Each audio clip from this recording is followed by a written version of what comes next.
Welcome to the 58th episode of the Nerdom and Other Nonsense Anime Podcast. Today we are bringing you the summer 2018 season's third and fourth weeks of shows. As always, we include timestamps in the description of the YouTube video and the podcast feed if you only want to hear about one or two specific shows, since we spoil literally everything. My name is Bcom, and Weezer's version of Africa is by far and undeniably the superior version over Toto's. Also with me are Leo and Kat. You just changed that on the fly, you son of a bitch. I did. I was hoping you wouldn't catch it.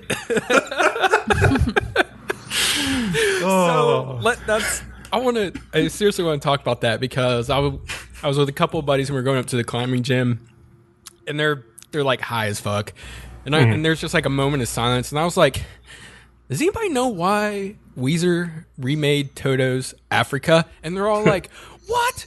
No, I'm sorry, only one hadn't heard about it, but the other two were like, yeah, that's so weird. I'm like, cool, I'm not the only one who thinks that's really weird. And PJ's like, I have not seen this. So we just, like cue it up on the phone. He's like, what the?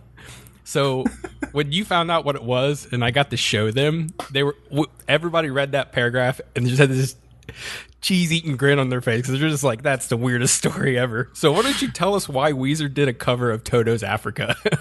So, like all bad things in the world, it was caused by a Midwesterner. Sorry. This 15-year-old Ohio girl named Mary Klim was watching Stranger Things, and she saw that scene in Stranger Things where, like, Steve and Nancy sort of hook up, and it starts playing Toto's Africa in the background, like, oh, bless the rains, like all that shit. And so she got really into it, and then she set up a Twitter account called @WeezerAfrica and just started relentlessly tweeting at Weezer to make a cover of the song. And like recently they trolled her back because they made a cover of another Toto song called Rosanna. But then like soon after, they released this Africa cover and it went like straight to the top of the iTunes charts. Yeah. And so it's just ridiculous that she got them to do this. But Kat, holy hell does that cover suck, by the way. It's so bad. It's like exactly the same, and anything they changed is worse. I found it almost exactly the same. Like, unless I'm like doing a side-by-side comparison, I couldn't really pick things out. But Kat, were you aware of this? No, I wasn't. Oh my god! You got to Google it when we're done with this. But yeah, when I first heard it, I was just in the car, and I think I was going to one of my classes early in the morning, and like the guy on the radio was like, and now Weezer's Africa, and I made one of those faces and like kind of cocked the head, and I was like, I didn't hear that right, did I? And then it starts playing, and I have to wait for the Weezer's lead singer to start singing, and then when he does, that's when I kind of just like look at the radio like, what made them choose this song out of like so many older songs? It just like blew my mind. But yeah.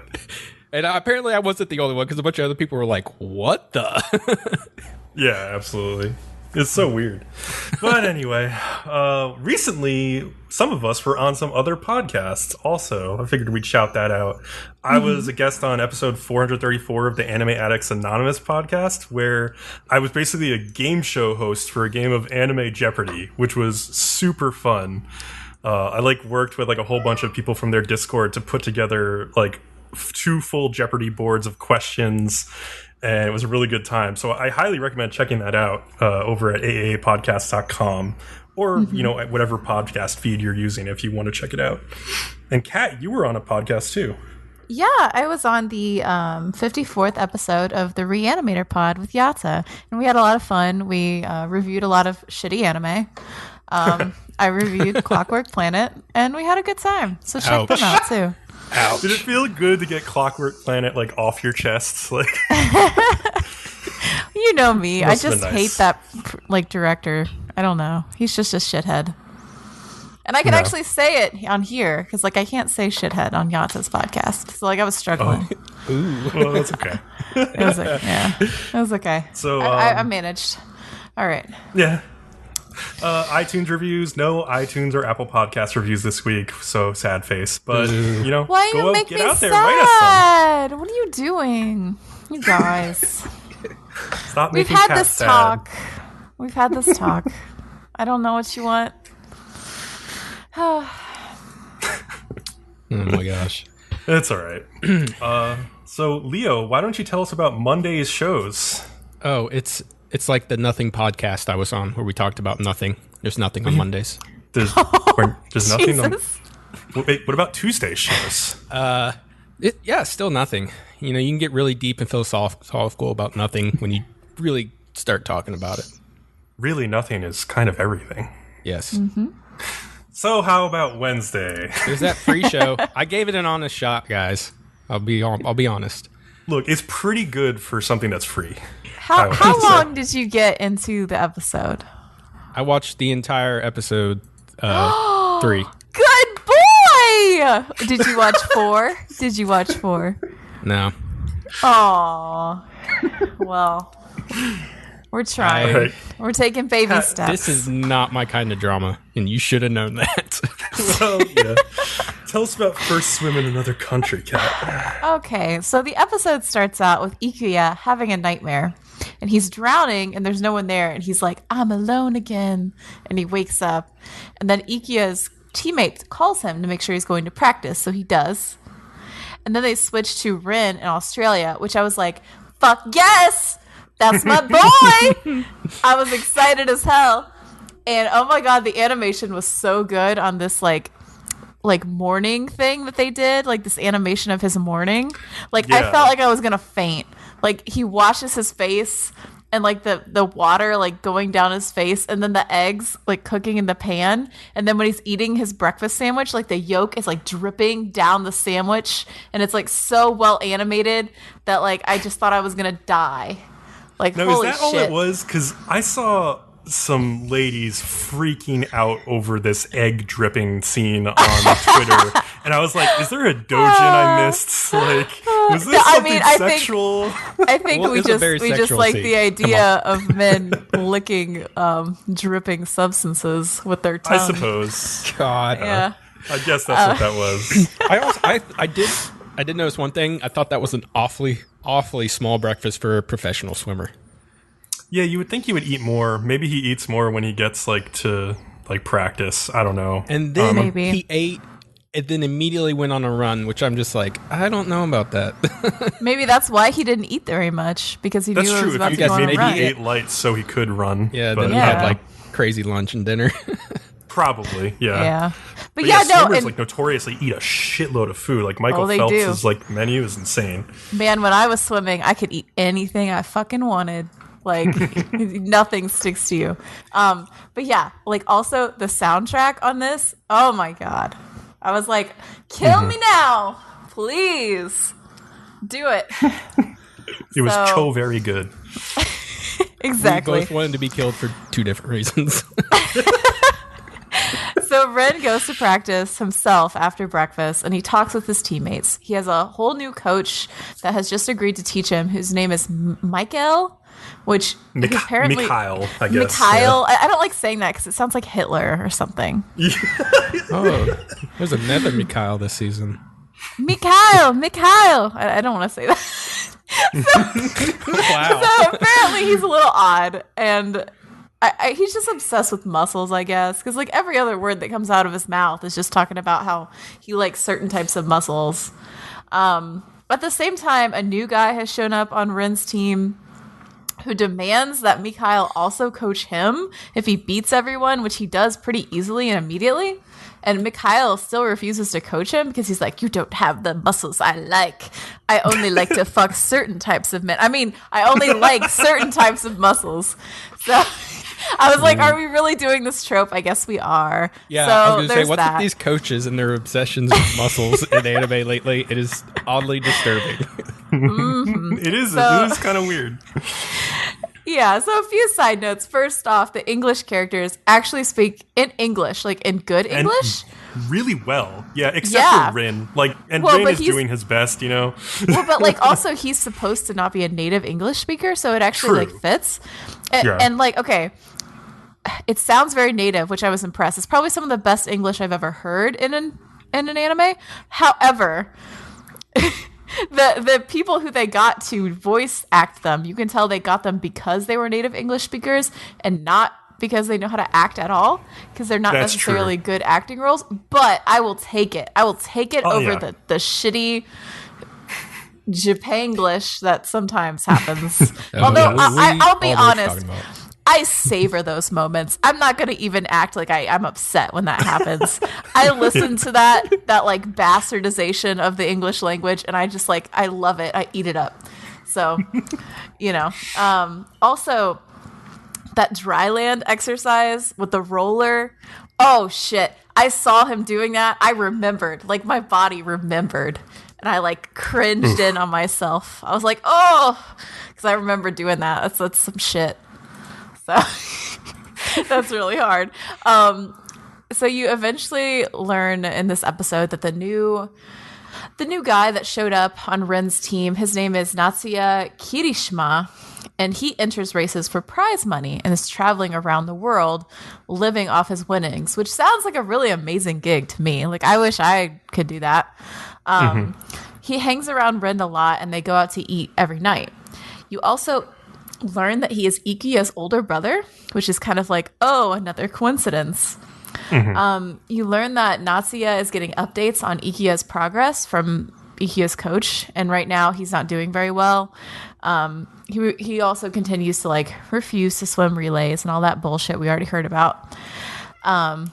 And Wasn't he getting updates from that guy Hiyori? Is Hiyori his coach or just like his teammate? I think it's I don't know. I like just know he's getting like updates from someone. Maybe you're right. Yeah, it's I'm not that sure. Hiyori guy who like defends him in the next episode too, I think. Okay. But yeah, so I don't know. At some point Ren goes home, and like even the fucking view of his like out his window almost made me want to like pass out. Like, holy shit. Like, what the hell did the KyoAni team do? Did they, like, sign a contract with the devil for this anime?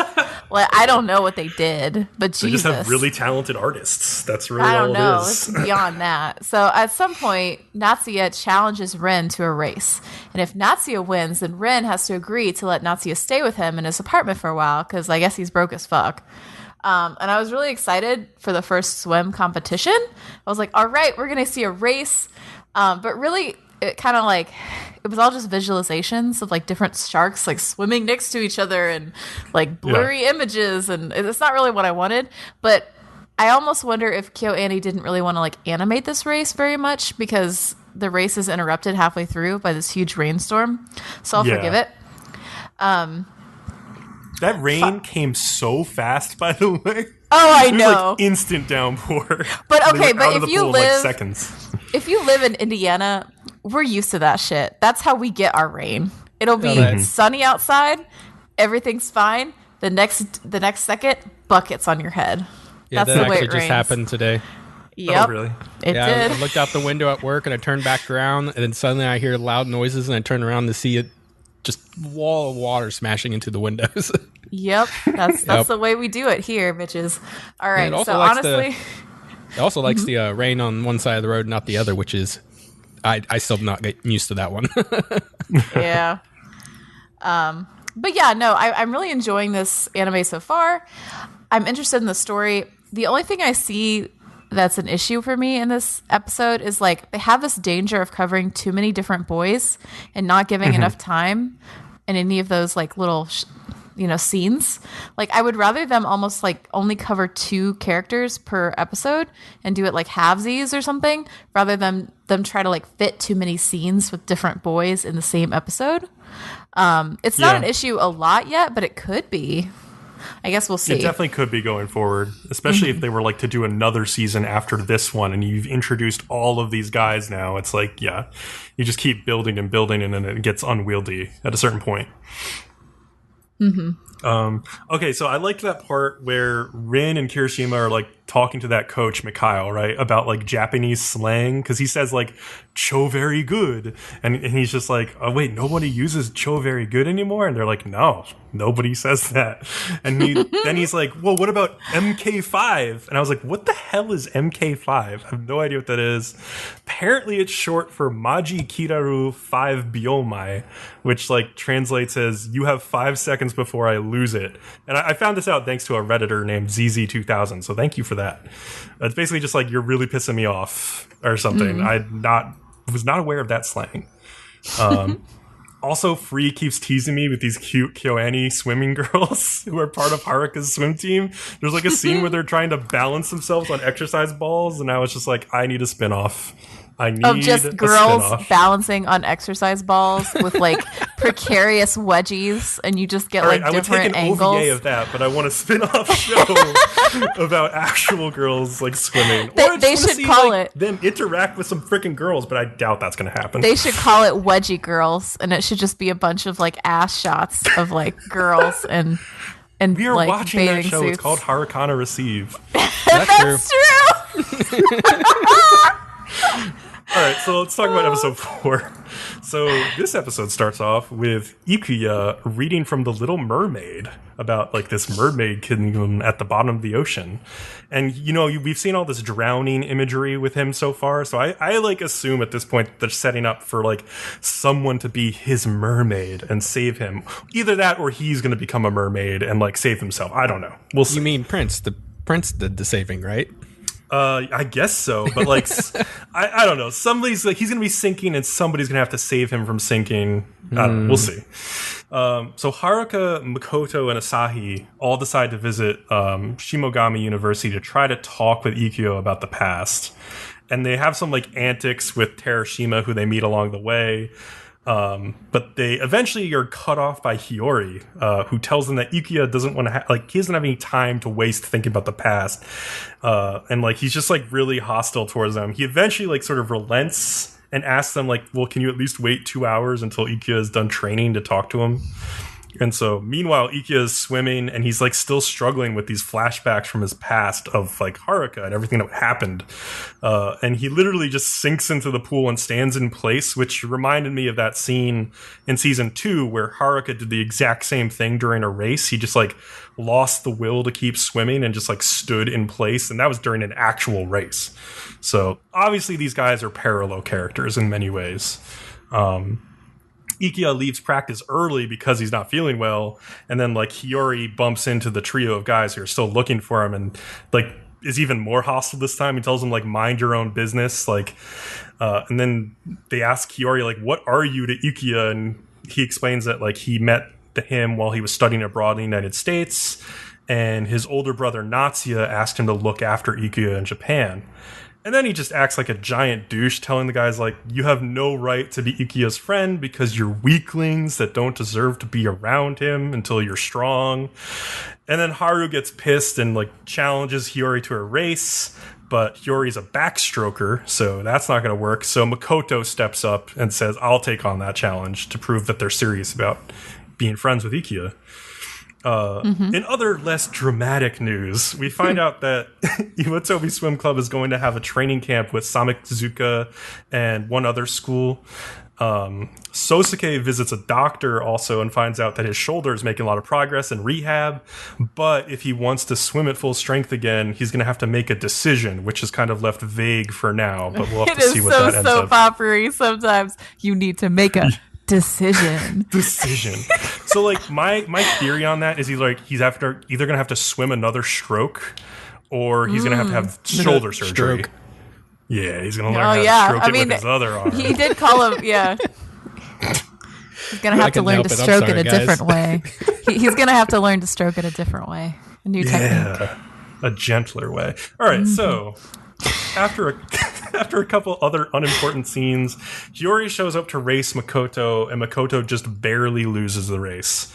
Even so, Hiyori tells him, you still can't meet Ikuya, and explains that in America, Ikuya had like yet another oxygen deprivation incident where he just stopped breathing in the pool and had to go to the hospital. When he says that, they do a flash of like all of their faces on the screen being surprised, and I was like, no, you can't do this to me. Don't do this dramatic shit. Like, because they audibly all make gasping noises, and I'm like, come on, you can't. I mean, they'd seen it happen to him once already, so it's not that surprising that it would happen again, you know? Yeah, I agree with you. he explains, like, well, Ikiya is very delicate. And he tells Haru that everyone who swims with Haru ends up suffering, and that really ticks Haru off. I just love the idea. It's like, how delicate is he? How do you know how delicate he is? Yeah. I don't know. The ending, it's just annoying. The ending is like Ikiya thinking about the Little Mermaid and how, like, you know, Ariel had to like give up her voice to be able to walk on land.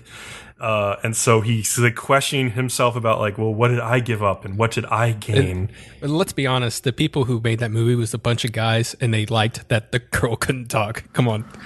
You know how racist the old, not racist, but just like horrible the old Disney movies are when you start breaking them down? It's bad. Yes, I agree. But like, this book is probably based on the original fairy tale of Little Mermaid, which is like way more in depth. Yeah, we want all of our women to just make ridiculous sacrifices and be in pain all of the time and never speak. That's the ideal woman.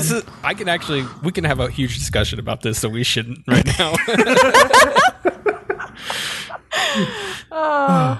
So yeah, it's pretty dramatic right now.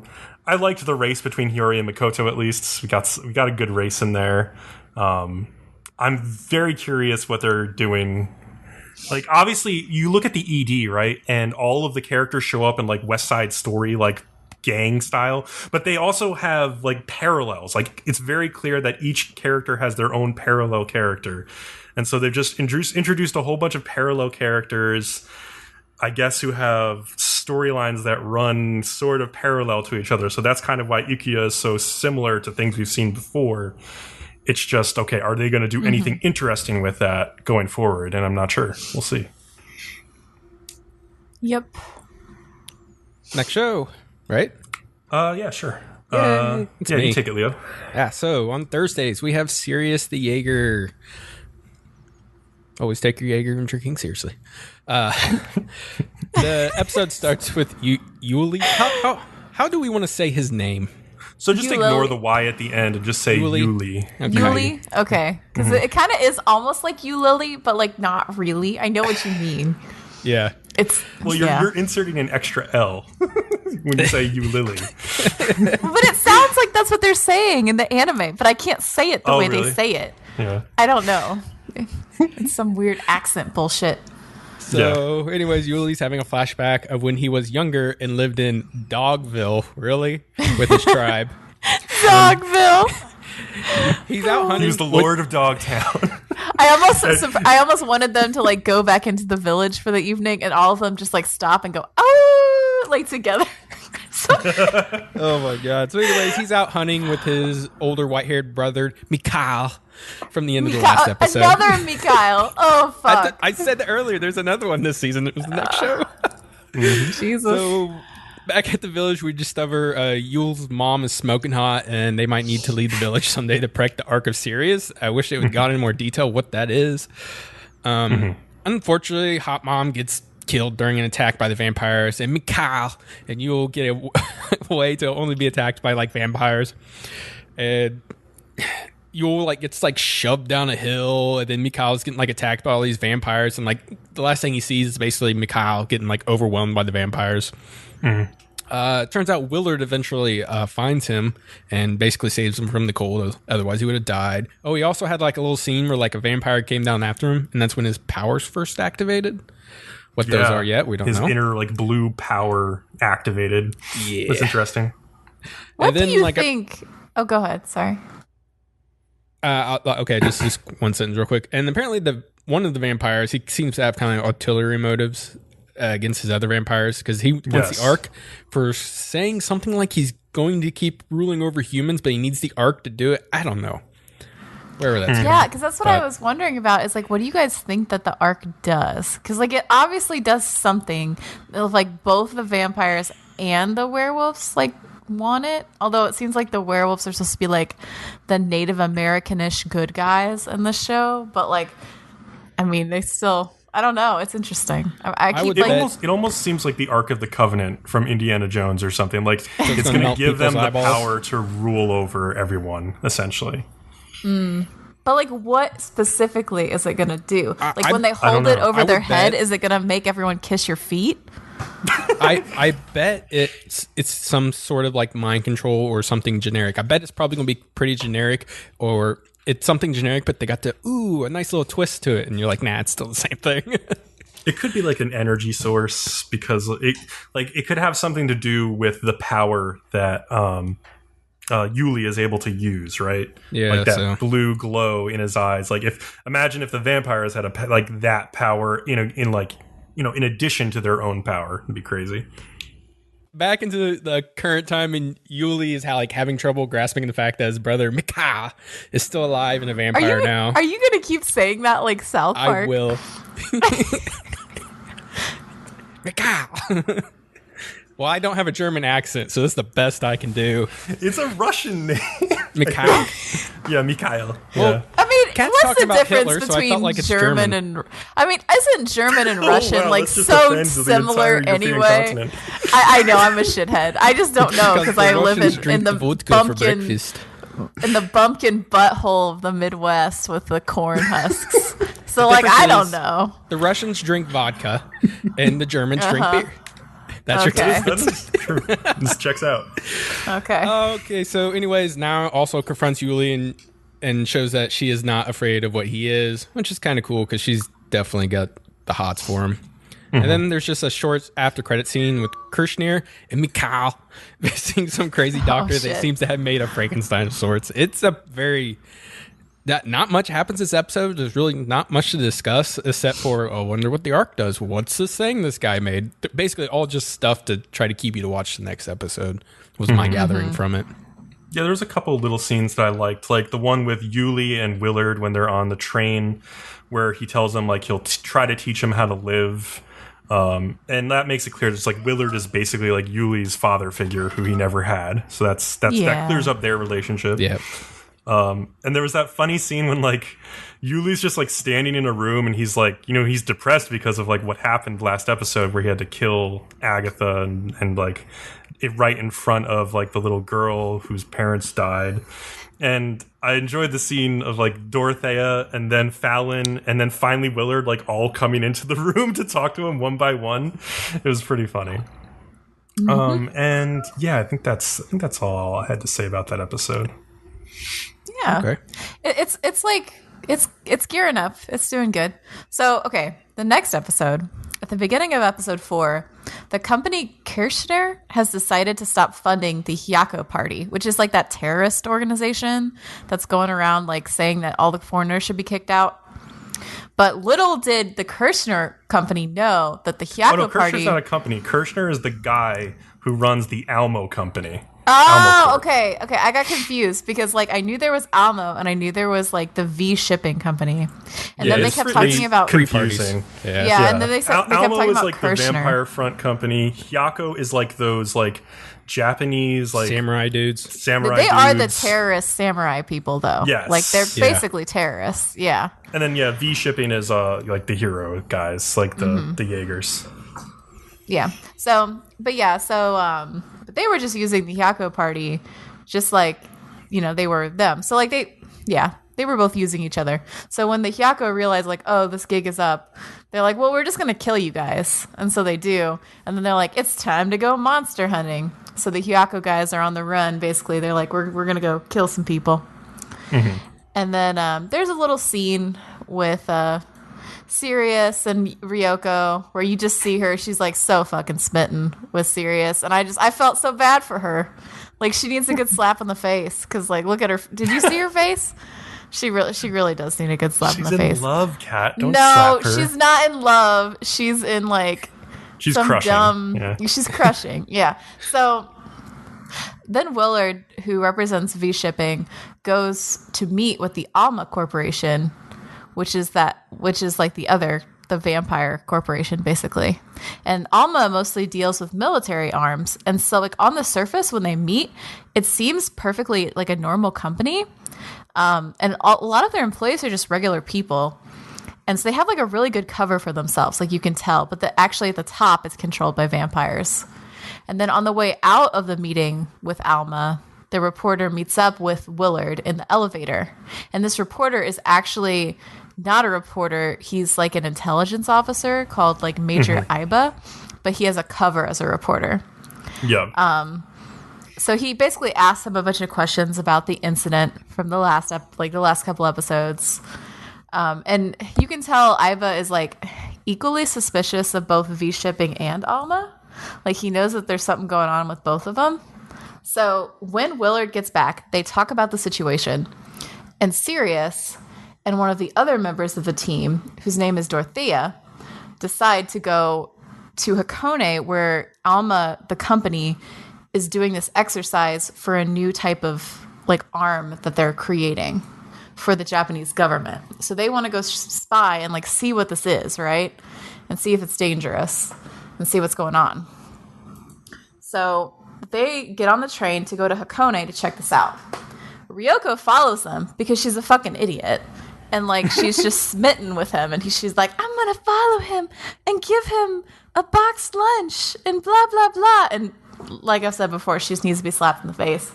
And then Major Iba, the intelligence officer, is also going to do the same thing because he also wants to spy on Alma. So all three of these parties are on this train for different reasons, and like except for Ryoko, they're not really aware of each other. And then in the middle of the trip, all three of those parties change trains for different reasons. So Iba gets a call telling him that all the officers in that training exercise that was going on, that he was headed to, have died. Like something crazy went wrong. And the major who is like in charge of it is heading out to report to the emperor on what happened. So he changes trains to intercept that major so he can figure out what happened as well. Sirius smells vampires in that other train, so they switch because Sirius is like, oh shit, there's some vampires here. And then of course Ryoko, bless her poor little fucking soul, just panically changes to follow them because she's like, no, I need Sirius, and like leaves all of her shit on the other train and like strands herself with no money. Yeah. So, and then by the way, at the very end, like, I don't know, you kept seeing flashes, like in the last episode and this episode, of that Frankenstein, like, weapon that they made. Like, what do you think of that? That's very interesting. I think it's the vampires want to rule over the world, right? But I think they also don't want to put themselves in any harm's way. So this Frankenstein weapon is like basically a way of just like using people who are beneath them as experiments, as just like robots, like robotic warriors who they can just unleash to like, you know, impose their will on everybody else. That's my guess. Well, and also we've got werewolves, we've got vampires, we've now got a Frankenstein. I don't expect this trend to stop. So we're getting a Banshee in the next 2 episodes or something. Who knows? Yeah. That's my general take. Yeah, and then at the very end, you see Sirius's brother is on the train with Sirius. So, like, in episode 5, like, shit's about to go down. Like, we're about to get a really good fight scene again, probably. Yeah, I'm kind of falling off on this show. I did not find the 3rd and 4th episodes as interesting as the first 2. Really? I did like how they talked about everybody has their like own fronts, like the V company, the Alma company, even the Hyoko party. I thought that was kind of interesting in the way they did that. Right. But this is so weird, but what interests me the most about this show is now, or you want to say her name? Ryoko now, yeah. Yeah. Wait, did you say what interests you about the show is Ryoko? Yes. Yeah. Oh my god! Okay, before you blow up, I'm just gonna say, oh my god, good. The show succeeded because they made you interested in the main love interest of the show. Oh my god, it's not. That's what I'm interested in, and that's so weird to me because I'm like, I'm picking this like over the action and stuff. What the heck? This kills me. This kills me. Those PA Works girls, am I right? I even put in my notes, who even am I? I'm blown away by this. She's so dumb. Like, she has no idea, like, who he is. Like, I don't think she's ever had a love interest before, so, like, she's even confused by her feelings and doesn't know how to react to it, and I kind of find that interesting, and then I don't find it interesting. I just find it sad, and I feel bad for her. What I liked about this episode is that it really clarified all of the different factions, who they are, and what their motivations are. Even like the vampire faction with like the Alma Company, like it's divided, right? Because there's Lord Kirshner, who like he's the one who commissioned like this Frankenstein project, and like feels it's a safer way to rule over humanity. And then Yevgraf, who's this other vampire who I think is above even Kirshner. It's like there's this like group of elders. There was like 3 of them. Yeah, this kind of looked like the same how the hierarchy worked to me too. And then Kirshner like resents Yevgraf because his whole plan is to get their hands on the Ark of Sirius, with Kirshner feels is like 1, risky, and 2, it might not even exist. Like it's just a myth basically to him. And so, and then you have like the Hyako party who are pissed at the vampires for like, dumping them basically. And they want this Showa restoration in Japan. And of course the Jaegers are trying to hunt down the vampires. And then of course, there's the Major Iba guy who's like a military intelligence / journalist who will play a role. So I feel like all the pieces are in place now. And it's just seeing how they all battle against each other at this point. I like that there's 3 factions. I feel like the show would be much more boring if there was just the 2. But now that since you have the Hyako faction in there as like a wild card, it makes things more interesting. It does. Yeah. Oh well, I don't think we touched on the part about how Yuliy and his brother McKYLE are supposed to be like somehow attracted towards the Ark for whatever reasoning. Oh, but they don't really tell you how. They just tell you that like somehow they're able to sense it. I almost imagine it like those like rods that people take on the beach and they like beep and shit when you get close. Metal detector? Metal detectors. Yes. The rods they take on the beach and they beep and shit. You knew what I meant. You know. But even if it's not like they can detect it, I think it's almost portrayed as like there's like a something that kind of pulls at them to go in like that certain direction, I think. So I think that's how it works. But that's all I got to say about the show for now. All right, well, let's jump into the next one then. So the next show is Banana Fish. So episode 3, Across the River and Into the Trees. So Eiji, Shunichi, and Charlie all go to visit Max Lobo in the prison where Ash is going to be incarcerated. Okay, and they ask, can I just get something off my chest really quick? Sure, go for it. Sure. Doesn't Max Lobo sound like a porn star name? Sure, yes. He doesn't look like a porn star. Well, actually, no, but I mean... It kind of, it just sounds like porn. it. Like, it sounds like it, that could be like starring Max Lobo. Yeah, absolutely. I guess. Okay, I'm sorry. So those guys all ask Max to try to look after Ash because he's obviously going to be in danger from other inmates during his stay there. So Max and Ash end up as cellmates. But they don't get off on the right foot because Max tells Ash he's a journalist, and it turns out Ash has read some of his editorials and basically tells him you should stick to columns instead of like this pretentious like reportage thing you've been trying to do. But Max shows him around the prison and tells Ash don't wander off alone because young boys are seen as dolls in this prison if you catch his drift. And so to prove that, one of the tougher looking guys named Garvey hits on Ash in the cafeteria, telling him, come by my cell tonight and we can have some fun. And he reaches out for Ash's hands, which sets him off, and they get into a brawl. There's a brief scene where Dr. Meredith, who is analyzing the drugs Ash gave him, says that they're mostly made up of LSD, but they have certain side effects that LSD usually doesn't have, which are all like violent side effects. So that's what's different about the banana fish drug or whatever it is. And then in solitary confinement, Ash thinks about how he's going to have to go up against Dino, the man who took him captive at age 11 and who he blames for Skip's death if he ever wants to be truly free. And it's also briefly shown that he kept a fork from the dining hall after he left the cafeteria. Don't leave out the fork. Don't leave out the part that Dino was also raping him. Well, yeah, but we knew that already. Also, everybody is raping every single person in this anime. I was ready to say, this is kind of important because there's a lot of gay rape going on. Yeah, it's like over the top, honestly. It's like a power thing. It's not really and they sexual. are in a prison, and like I don't think any of the rape in this is very sexual at all. It's all very power based. Right. So I don't think it's too bad. I can get behind that. Yeah. Afterwards, so Garvey and his goons find Ash alone in the yard after he gets out of solitary, and like they bring him to the library where it's implied that they sexually assault him. Like we're not clear if they raped him. They probably raped him. They also beat him up pretty badly. Well, no, Ash, because then they spread the rumor that Ash was they said he let them do it pretty easily. Well, but like that's because they're spreading a rumor about him. Like they raped him. Though. But he also wanted to go to the infirmary, we learned later that time, so he may have let them do things to him that he would not otherwise let them do. But it's still obviously an unwanted sexual assault. Yes.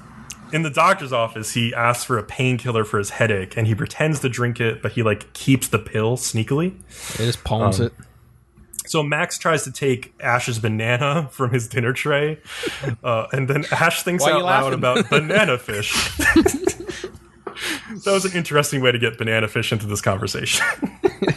And that banana fish, like saying that out loud, like sets off Max, because Max believes banana fish is a person or possibly an organization connected with a drug trafficking route. And his fellow journalist was looking into all of this and like disappeared. And that turns out to be the same guy who Ash saw die in an alley in the first episode. So Max then quickly follows by talking about Griffin. And then Ash puts together that Max was a fellow soldier with his brother, obviously, the other Callan Reese. And now knows that like Max was called Max Glenreed back then and has changed his name to Max Lobo. And then, of course, Ash reveals his true name is Aslan Callan Reese. And he resents Max for shooting Griffin. And, like, Griffin had considered Max his, like, only true friend. Like, he talked about him all the time. And now he can't walk because of what Griffin did. And then, like, Max is just, like, surprised to hear that Griffin is even still alive. But Ash is just too pissed off to even hear any of that. He just says, like, when I get out of here, I'm going to kill you for what you did. So then Eiji and Shunichi visit again, and this time Ash gets to see Eiji, and he flirts like crazy with him. Dude, I started fucking laughing at this scene. It was killing me. Like, I was giggling, but then when he grabbed his ass, I just full out laughter. Yeah. So he full on like French kisses him, which I was like, damn, that's forward at first because I didn't know what was going on, right? And then pats him on the ass and calls him sweetie and like sends him on his way. But we find out there was a purpose to all of this. Like Eiji runs to the bathroom other than the fan service. Yeah, there are multiple purposes to this, but like the immediate purpose is that Eiji runs to the bathroom with the pill from before in his mouth, and it has like a small paper inside it with instructions for Eiji to visit Shorter Wong, which is such an unfortunate name, in Chinatown. And like he's supposed to tell Shorter to like tell Dr. Meredith to store the drugs that Ash gave him somewhere safe and not tell anyone else about this. The mafia hears that Eiji went to visit Ash in prison, and so Arthur tells Papadino, like, I'll replace that lynx with a cute Japanese cat for you, Papadino. Oh, boy. So, man. Eiji heads to Chinatown and buys a disguise, which was like the most flamboyant outfit he could have possibly chosen. He's got like these pants with like a leaf print, a pink and yellow hoodie, which he's letting fall off of one shoulder very sexily, and then purple tinted sunglasses. I'm just, are you Elton John right now? Like, oh, he's totally getting in touch with his, I guess, gay side, if you want to say so. He's experimenting. Yeah. So, meanwhile, Max like gets set off by Ash and almost chokes him out in their cell because of this. Like I think Leo, you talked about it too. Basically, he's having these PTSD flashbacks of Griffin. But he apologizes and stops himself and says, like, I'll get moved to a different cell so I don't go crazy anymore. Yeah, I just really liked how they're doing the drama in the show. Yeah. Like it makes sense that they both just got way on edge and out of hand like that. Like they're talking about Ash's brother. He cares about him passionately. And then like Max, I mean, you can easily argue his side of the case because, he probably struggles from PTSD from his time in the army, and that can do all kinds of messed up shit to a person. So, yeah. Yep. Meanwhile, so after that, AG can't find Shorter, but he does talk with somebody who calls himself Mr. Chang at this Chinese restaurant. But he stereotypical Chinese. Mr. Chang. AG's not so smart though, so he does blurt out like he's looking for a Dr. Meredith, and there is like a guy who's clearly a mafia plant sitting there, and he overhears this and like instantly texts on his cell phone what's going on. And so when AG decides to go directly to the doctor's office to deliver the message, when he shows up, Arthur is there just waiting for him, and that's where the episode ends. Yep. And then the next episode called are we done? I'm sorry, I didn't realize. Yeah, I think we said most of what we wanted to say in the mid episode for that. Okay, because it kind of just jumps right in with the next one. So the next ext, This Side of Paradise. So at the beginning, go ahead. So you are right. I will say that the way these episodes goes from one to the next is very smooth. And like each scene is just like snap, snap, snap. It goes. So at the beginning of this episode, AG gets caught trying to visit that doc. So like he goes in, he's like, "Oh, I'm gonna see this doctor," and the blonde gang, I can't ever remember the name of that blonde guy, Arthur. Arthur and like a couple of his thugs threaten to kill the lab assistant if AG doesn't talk, and so he does. Like he tells them all about what Asher told him to do and all that. And I think this is an interesting character point to think about because like AG picks like the life of an innocent bystander. So basically morals over loyalty. And like, it's just, I don't know. It's just a very interesting thing because you could totally see how Ash would pick something totally different. And I think it's like every person is different about that. And it's like a big part of, character test. So yeah. So Shorter interrupts Arthur basically showing AG that like integrity gets you nowhere. He's like basically gonna kill everyone after he knows like what Ash told him, and then like drug AG up and then deliver him to the boss for some like fun rapey time. And then the red-haired curly dude in the lab coat suddenly like freaks out because he realizes that Griffin is like in one of those little curtained off areas in the hospital-ish part. And like he like stands up and walks into the room. Yeah, and like starts flipping his shit, and he's like, "You're supposed to be dead!" And like, and there's like huge confusion, and in the confusion, the group of thugs get away with the chemical, and Griffin gets shot.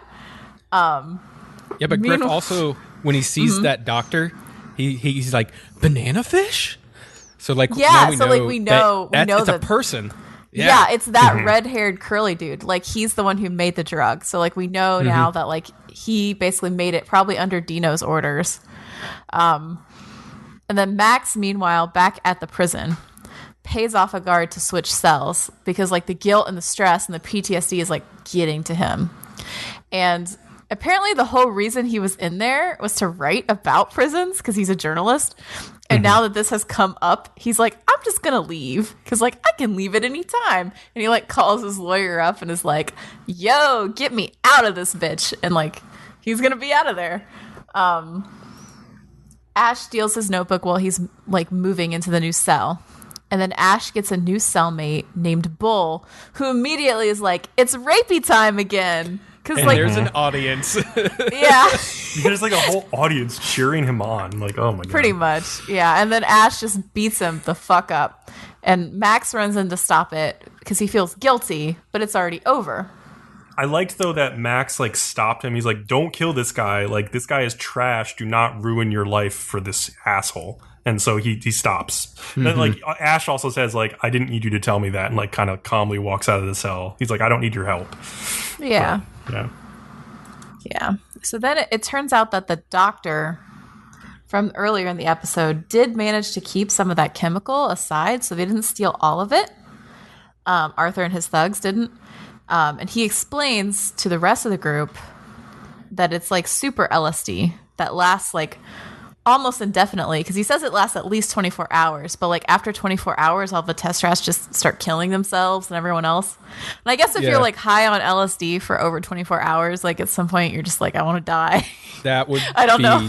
That would be a nightmare, especially if you started off with just a bad trip. You're stuck in that for 24 hours. And also, don't they link that to the recent like upsurge of suicides? Yeah, they say that's probably what's going on. Yep. Yeah. But yeah, so as we said before, we realized that at this point that red-haired dude is Banana Fish, and he's the one who made the drug. And Max tries to get Ash like back at the cell because they keep switching back and forth between like the gang outside in the world and like in the prison.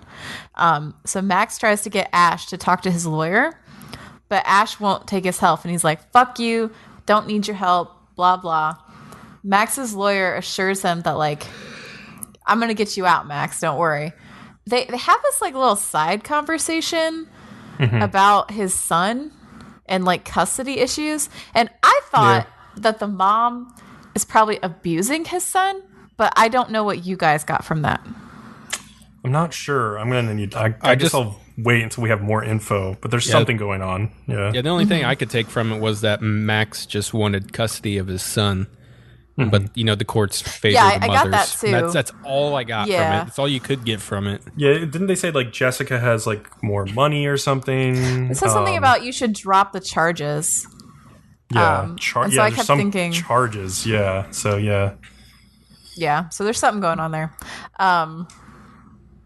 eBay wants AG to go back to Japan because things are just getting crazy.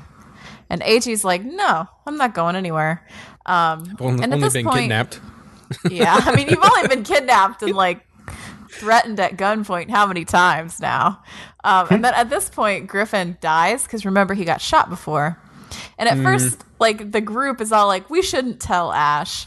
But then they call Max and tell him about it. And Max is like, I'm going to tell Ash. So that doesn't last very long. He doesn't want to intentionally tell Ash. Well, but like you have to admit it happens pretty damn quickly. Like there's not really a gap there. But while Max is on the phone getting that news, Ash like intentionally goes into a trap to like beat him up because they tell him, I think, that Max is like waiting for him, but he knows that it's not Max because like he knows that Max is on the phone. Max comes in to save him, and like after they beat those guys the fuck up, and like Max tells him like your brother's dead, like Ash kind of lashes out at Max.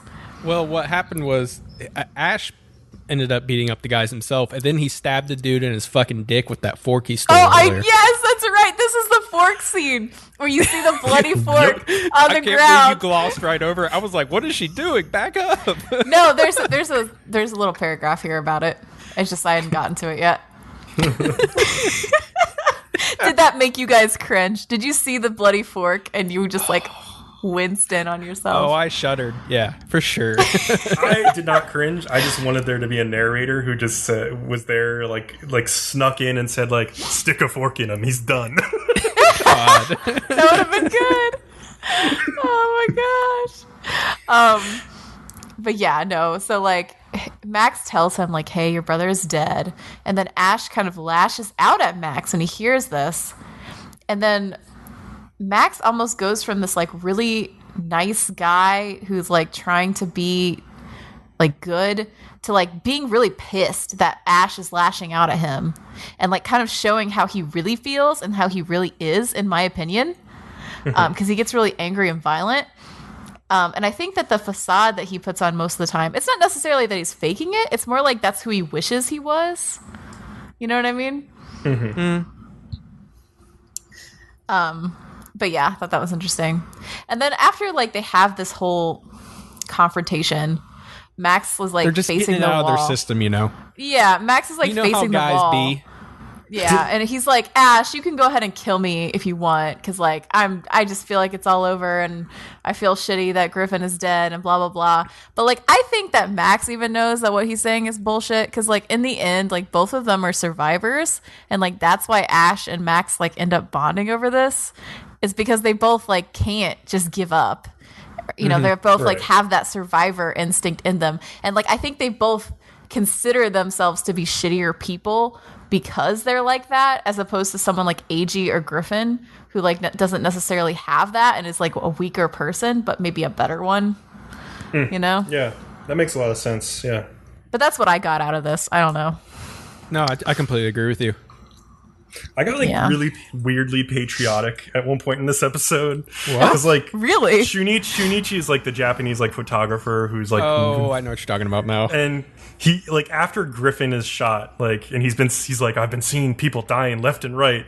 He's like, he says this line where he's like, the US, the land of the free, the hell it is. And I'm just like, all right. Okay, I will admit we have a very serious gun violence problem in the United States. And you gotta know from their point of view that it looks even way worse than them. Oh yeah, true.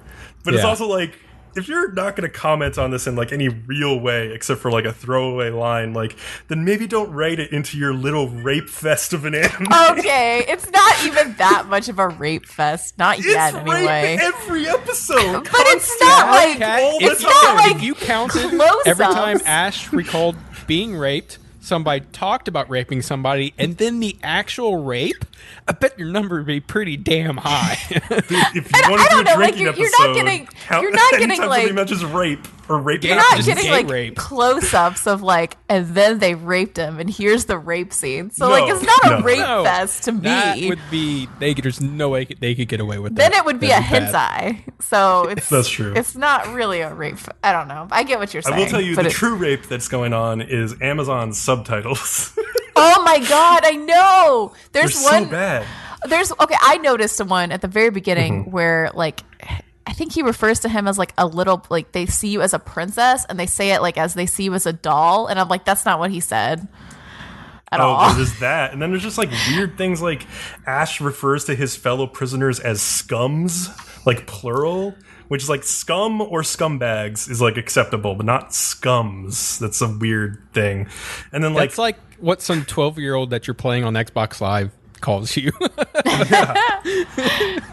And then Garvey is beating up Ash, and he asks him, like, why did you shit him, in reference to Dino? And I was just like, what? I was trying to figure out, like, what they even meant. I was like, maybe why did you shit on him? But, like, even then, that would be, like, a weirdly awkward thing to have in, like, an anime subtitle. like he shit him like he shit him out of his life or something. I don't know. It's so weird. I don't know. Thank you, Amazon, for that magic. Yeah. Otherwise, like, I think the show is pretty interesting still. Like, as much as I have like some issues with like the content, you weren't too sure about the show with the first 2 episodes. I remember. Yeah. Well, I mean, it's like I'm getting into it now a little bit more, but it's gonna be a long show, so I'm very curious, like, what the main conflict is gonna be over this whole run. Oh, it is 24 episodes. Ooh. Yeah. Wow. I'm and that's crazy excited. because a lot happens every episode. Yeah, exactly. I know. I'm so excited. This is my shit, man. Well, we got our first big kiss out of the way, so that's what's really important. Okay, so how about a show with both kinds of plot called Harukana Receive? There are a lot of like ass shots in this anime. It's So very many. nice ass shots. Oh, there's all the shots. So after registering at school, Haruko gets to meet Emily Thomas and Claire Thomas, twin sisters, who also love to play beach volleyball.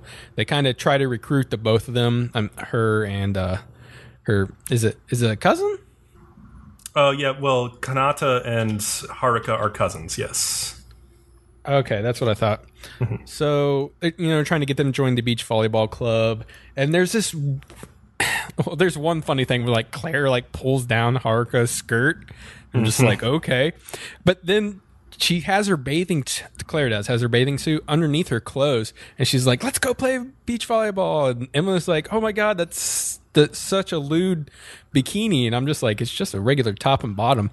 And then they go directly to the beach, and her bikini is the exact same design as Claire's. Yeah. So that really, really confused me. Kat, if you scroll down to the next episode, Bcom put a Side by picture in there. side comparison of the cleavage. And you don't even have the top I mean, the bottoms in there, in which the bottoms, actually, I think Emily's is probably more like sexy because she's got like the rings that her ties tied to. And I'm just like, there's the same amount of skin here. It just, so Kat, I wanted to ask you, am I missing something because I'm a guy? No, she was upset. Okay, she was upset that she was wearing that because they have to match. Remember? And yes. so, like, but like her own bikini is just as revealing. I agree with you that it is. It might be a little like tighter.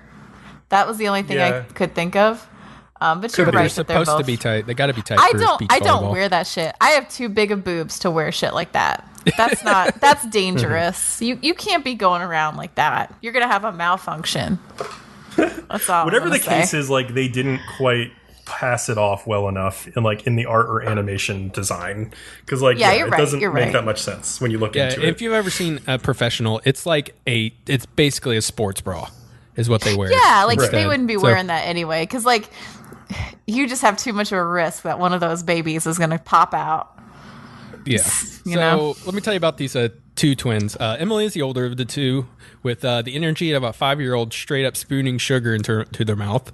And Emily is the more tech. Yeah. And Emily is the more tech. Claire is the crazy hyper one. Darn it. I wrote Emily on both lines. That's why. Oh, that's why. Okay. It's because you loved her so much. You were just like, I can't. I have to have two Emilys. I have to have two Emilys. But okay, so that was Claire's the energetic one, and Emily is the more technical and in control one that uses like more advanced techniques on the court. After introductions, they get to the beach to practice, and they just immediately opt for a full-on game, which is basically what Haruka and Claire want to do. So they was okay. Let's go with the energetic ones. Quickly, Emily and Claire just show their superiority. Emily, by using more advanced techniques like setting with the fingertips and a move called pokey that allows you more control on a kind of a variation of a spike. And Claire, she just basically has sheer strength and then compounded with her endless amounts of energy makes her very strong opponent. But the problem is all of Kanata's spikes keep getting blocked. And she refuses to use the pokey technique because it's not how she used to play. And apparently back in the day, she used to be a power player, but since she's on the short side now, she can no longer be the power player. They keep quoting a point at... oops, too many points here. They keep quoting this saying that says, that's a point's a point. And it just keeps getting thrown around until like Kanata uses this to finally get over her mental block and use a pokey to get around Claire's block. This is how I like my drama, to the point and not being around the bush with usually useless melodrama. I mean... This is great. So second half is when we learn how Kanata was in 4th grade and she first met Narumi because Narumi transferred over. Kanata thought she was like a tall, cool beauty and needed a way to talk to her. So she invited her to play beach volleyball with her, and together they trained hard and they won their tournament. They actually faced Emily and Claire in the finals and beat them. And it's funny because then like a little Claire's like crying and she's like, "We'll beat you next time." And then just afterwards, it's just a heart-to-heart between Kanata and Haruka, who asks Kanata if she would like to be her partner, which is kind of a reverse play of what Kanata did to Narumi, which is kind of neat. And then they join the volleyball club. And to me, Claire is that one person on every sports team that smacks everybody's ass. Yeah. From my playing sports, there was somebody that always smacked everybody's ass. It doesn't matter if you're guys team, girls team, there's always one. Yeah, and Claire's her, so... Yep. So it was really funny to me how when Haruka first meets Emily and Claire, she like looks at them together and thinks, "It's a Claire," and then she's like, "Oh, it's delicious."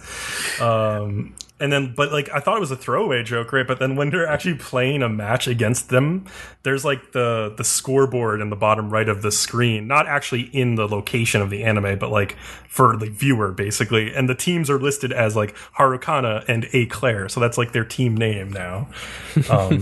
And yeah, again, going into this, like one of the biggest reasons I wanted to like this series is because of Rasmus Faber's soundtrack. And I think when the game starts to get really intense, because Emily realizes that Kanata won't use pokies, the music is really great. It really got me into that match. I'm just loving the whole like summery vibe of it in general.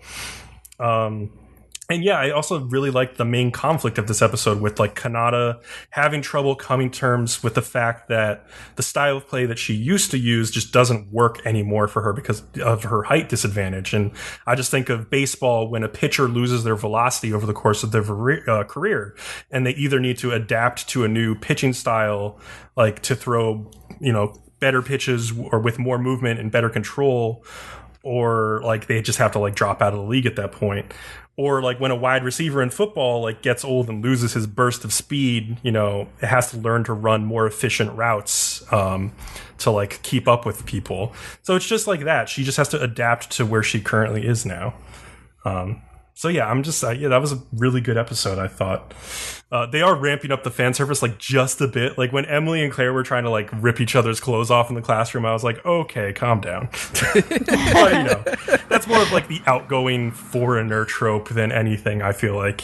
So yeah, they look at these hot foreigners. Their blonde hair. Look at them. Yep. Yeah. So episode 4. Oh, it's titled, Isn't This Perfect for Us? Haruka attends her first day of school and gets invited out by some of the girls. She eventually turns them down because she has club practice. And Haruka admits to Claire she doesn't understand why her and Kanata are still using Chan honorifics, and she just wants to change that, basically just saying she wants it closer to her. And I don't know, I didn't laugh, but you apparently laughed, Bcom. Oh, about the honorific stuff? No, about her spewing her drink because she called her like... Oh, yeah, I laughed. So, like, when Claire blows her drink out of her mouth, when, like, Haruka, like, yells, Jakuchi! Like, not only did we get, like, the usual, like, water spigot gag that always happens in anime, but what I laughed at was that, like, there were, like, drops of water on, like, the virtual camera lens in the screen. I was like, okay, I appreciate this little extra effort to make this gag. Oh, okay. So they end up going to practice, and Claire has Haruka practice her jumps when she notices, quote, slippage down there to Haruka, who is obviously extremely embarrassed, and Emily tries to reassure her that it's like, it's a problem, they all have to deal with it, and she starts to say, oh, even Emily has the problem sometimes, and just, this is when I laugh, and just gets beamed by a volleyball in the back of the head. And I don't know if I want to clarify what's going on here. I'm not sure myself. Wait, what do you mean? Like between the two sisters? The slippage, what is her bikini bottoms moving? I mean, they're jumping up and down. It's like the bottoms like shifting. Yes. Yeah. Okay. It's like the if you get the kind of bottoms that have like the sticky strip on them, that doesn't happen. Mm-hmm. So you got to get the good ones. Mm-hmm. Yeah. So, anyways, she steals Kanata, and they get that fixed. And then the girls decide to go swimsuit shopping for the upcoming tournament. And, of course, we get the fan service scene with the girls changing. I felt like it was to be expected, obviously. I feel like it's built into the plot that they need these new swimsuits. So I give it a pass. Because, there's a little bit of leering, like a little bit of, like, panning up and down. But, like, it's, you know what? They need... It's the main plot of the episode. So I give it a pass. Okay. So after taking a break in the food court, Haruka and Kanata decide to go with Haruka's choice of swimsuit. Though Kanata thinks it's a little too revealing in the chest area, they get back to the shop to find that like a pair of girls have already decided on the swimsuit who are going to also be in this tournament that they're in. Their names are I and Mai, and that's when my brain said I Mai when I saw these two, because Mai is a lolly. She's the lolly of the show. Mm-hmm. And then when standing next to I'll be frankly honest, I looks like a tall Shota. Yeah, she's a tomboy-ish character design for sure. Yeah, flat as a board, and I'm just like, wow. So these girls, they get the swimsuits they're eventually going to go with. And they go to like do Kanata's picks, but I guess they just didn't have it in her size because it's kind of the off season or something like that. And everybody goes back to Kanata's place for dinner, and just before they left the mall, Haruka noticed something on the display. That something was a swimsuit. I guess it was just like almost the exact same style, but there was just a slight detail where there was like a Mensa pattern that's around the edges. Well, no, actually, what was crazy is Haruka sewed in that pattern to the swimsuit she found, which is nuts. Yeah, so she went and found that pattern and then sewed it into the swimsuit. She does that and then surprises Kanata with her own swimsuit. And the thing is, apparently, if you give somebody something with a Mensa pattern, you're essentially confessing your love. So that scene was kind of funny. So like the twin sisters looking around, like, oh, and even Grandma was around the corner with like that sheen of light over her glasses. It's weird to me because like, are they pushing? I don't know. I mean, they're probably just joking, but like, are they pushing like an actual romantic? I can say they are definitely pushing being friends, being closer as cousins. Yeah, romantic size, it may be some type of jokey thing. Because like Haruka's like, well, I am in love with you, but I think she means like, oh, as a cousin, as a family member at this point anyway. Yes. I don't know what Kanata thinks, but it's gonna be just like New Game. Like it's gonna be a bunch of like little jokes, but like it's not real. It's just Yuri fan service. That's all it is. That makes sense. Yeah. So Narumi finds out from Emily that Kanata has joined the beach volleyball club and that they're entering the tournament, and this just like makes her very happy. Then Ayasa, her partner, walks into the room, and I guess they are a thing by the way they act. They're at least rooming together, so to say. But then she's like grabbing her shoulders, and she's like, let me see. And they're just like, cuckoo. And I'm like, okay. So I guess way back when, Narumi had asked Emily to kind of watch after Kanata, and if she got back into beach volleyball, that we should help push her and just kind of help her out along the way. And Emily does end up telling Kanata about this, and Kanata's like, okay. But then she takes her to the secret training that Claire and Haruka have been doing, and they just kind of, I don't know, they just kind of have a bonding moment because Kanata's like surprised she's trying this so hard just so they would be good. And they just like, I mean, just at the end of the episode, they just basically fist bump, and they're like, I don't know, match level went up or something. Yeah. Like they're really getting along now, so yeah. But that's that episode. So there was this weird. I've noticed this weird thing in one of the conversations. So like Claire is talking to Haruka about she feels calm whenever she looks at Emily's back. It just like makes her feel at ease. And like Haruka makes this weird joke about how it's like the suspension bridge effect. And I was like, okay, what the hell is that? So it refers to this study from 1974 about misattribution of arousal. So basically what the study had men do was walk over either a suspension bridge, which would like induce like fear and increased heart rate, or just like a sturdy bridge, like a normal bridge, which would do nothing. It was like the non-scary bridge. Yeah, the base non-scary bridge. And so the control bridge is what I was trying to think of. So then like they would talk to this woman at the end of the bridge, and she would ask them some questions about some like non-sexy imagery and see what they had to say about it, and then like gave the men her number, right? So it turns out like the men who walked over the suspension bridge had a leftover physiological arousal from the fear of walking over the bridge, and they misattributed that arousal as sexual arousal for the women. So like more guys who walked over the suspension bridge called the women afterwards, or said like the image they showed them was like sexy, even though it had no sex appeal whatsoever. So like obviously Claire's right that like Haruka's analogy doesn't like really work, because Claire's like, it's not that at all. Like, what are you talking about? But I was just weird that they like stuck this into the show. Like it was a weird thing to learn about. But yeah. That's about all I had to say about that episode. Besides, it was pretty fun. Yeah, it's cute. It's a cute little show. Yeah, energetic, I would say. All right, we're on to Saturdays and Revue Starlight. I'm going to take my break now. Yeah. All right. So, episode 3, The Top Star. So, the 100th Seisho Festival, which is basically their school's or academy's cultural festival, is coming up. And so the girls are going to be auditioning to perform Starlight.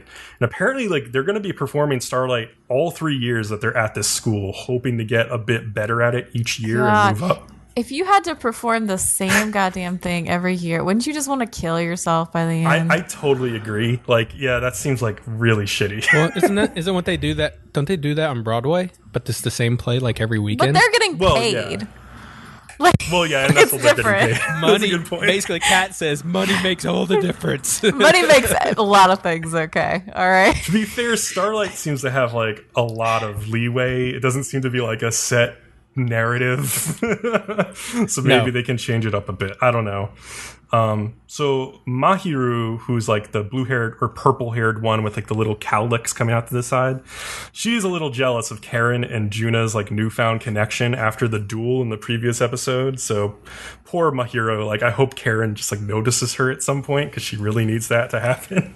Yeah, I just want to say she's the weakest character in the show, and I'm like, either she's going to get crushed because apparently they're all going to get put in this competition at some point, maybe, or she's going to have like some like really dark arc and just go like fucking crazy on everybody. I hope that's what happens. Actually, I would like to see that. I would probably have an interest in that episode. So meanwhile, Banana has decided that she'll be working behind the scenes on this next production instead of vying for a main role, which leads all of the other girls to start like sucking up to her to try to get an advantage since like she's going to be one of the people behind the scenes. Bribes. Yeah, they're bribing her with like candy and stuff. But one who won't play along with any of this is Hikari, who seems to detest the idea that Banana has like given up on performing. And like she's trying to still prove a point to Karen by saving her from herself, and like basically locks Karen in a shed. Oh, I know. And then like puts a muffin there or something. Yeah, like one of the banana muffins that Banana cooked. Yeah, and I'm like, what? That was ridiculous. So while that's happening, Futaba asks Claudine why she's been sulking, especially around Maya Tendo, who has been made position 0, the top star. And Claudine aggressively dances with her while like explaining that as a child star, she selfishly believed that she was the only one who was truly special and different. And now she has to come to terms with the fact that there are people as special as she is, or more so, competing with her for the Starlight. Meanwhile, Futaba has, quote, abandoned her partner, Kaoruko, in the baths, and Mahiro stumbles upon her there. And Kaoruko tells Mahiro that Karen has abandoned you as well, you know? Like, so you have something to bond over with me. So it gives Mahiro something to think about, basically. The Yuri train is warming up. Oh, yeah. Pulling in. It was already nice and warm. Let's be honest. It's pulling into the station by the end of the episode, to be honest. Yeah. So Futaba Futaba tells Claudine that she views Kaoruko more as someone she needs to take care of, almost like she's her younger sister or something that she wants to do well, but like now that she feels like she might have what it takes to be the top star, she feels like she needs to move past that, and that's why she's kind of distanced herself from her. And so at that point, the notification that the auditions are going to start comes, and Karen gets it in the shed, and like takes the chance. Like she literally says out loud, like tiptoe, tiptoe, tiptoe, and like climbs out the window and starts running away. That's ridiculous. It was really good. And then like Hikari's like shit and like runs after her. Too late. We then go to the audition following that, like, I Am Reborn, like, red screen tumble effect, which I love, and, like, the uniform sewing transformation process and all that. And so Karen is matched up in a duel against Maya Tendo in what is called the Revue of Pride. And as, like, one visual note, the starlight at the top of the tower shines with this pink glow. And if you've been paying attention throughout the entire episode, and I don't know if it started in episode 1, it probably did. In like almost every scene, if you look in the background, you will see a pink glowing highlight somewhere. It's like the starlight is ever present on everyone's mind. It's always there somewhere, like glinting off of something in the background. In like every frame. And I feel like the creators must have had a lot of fun like hiding these everywhere. It's just a cool little visual note.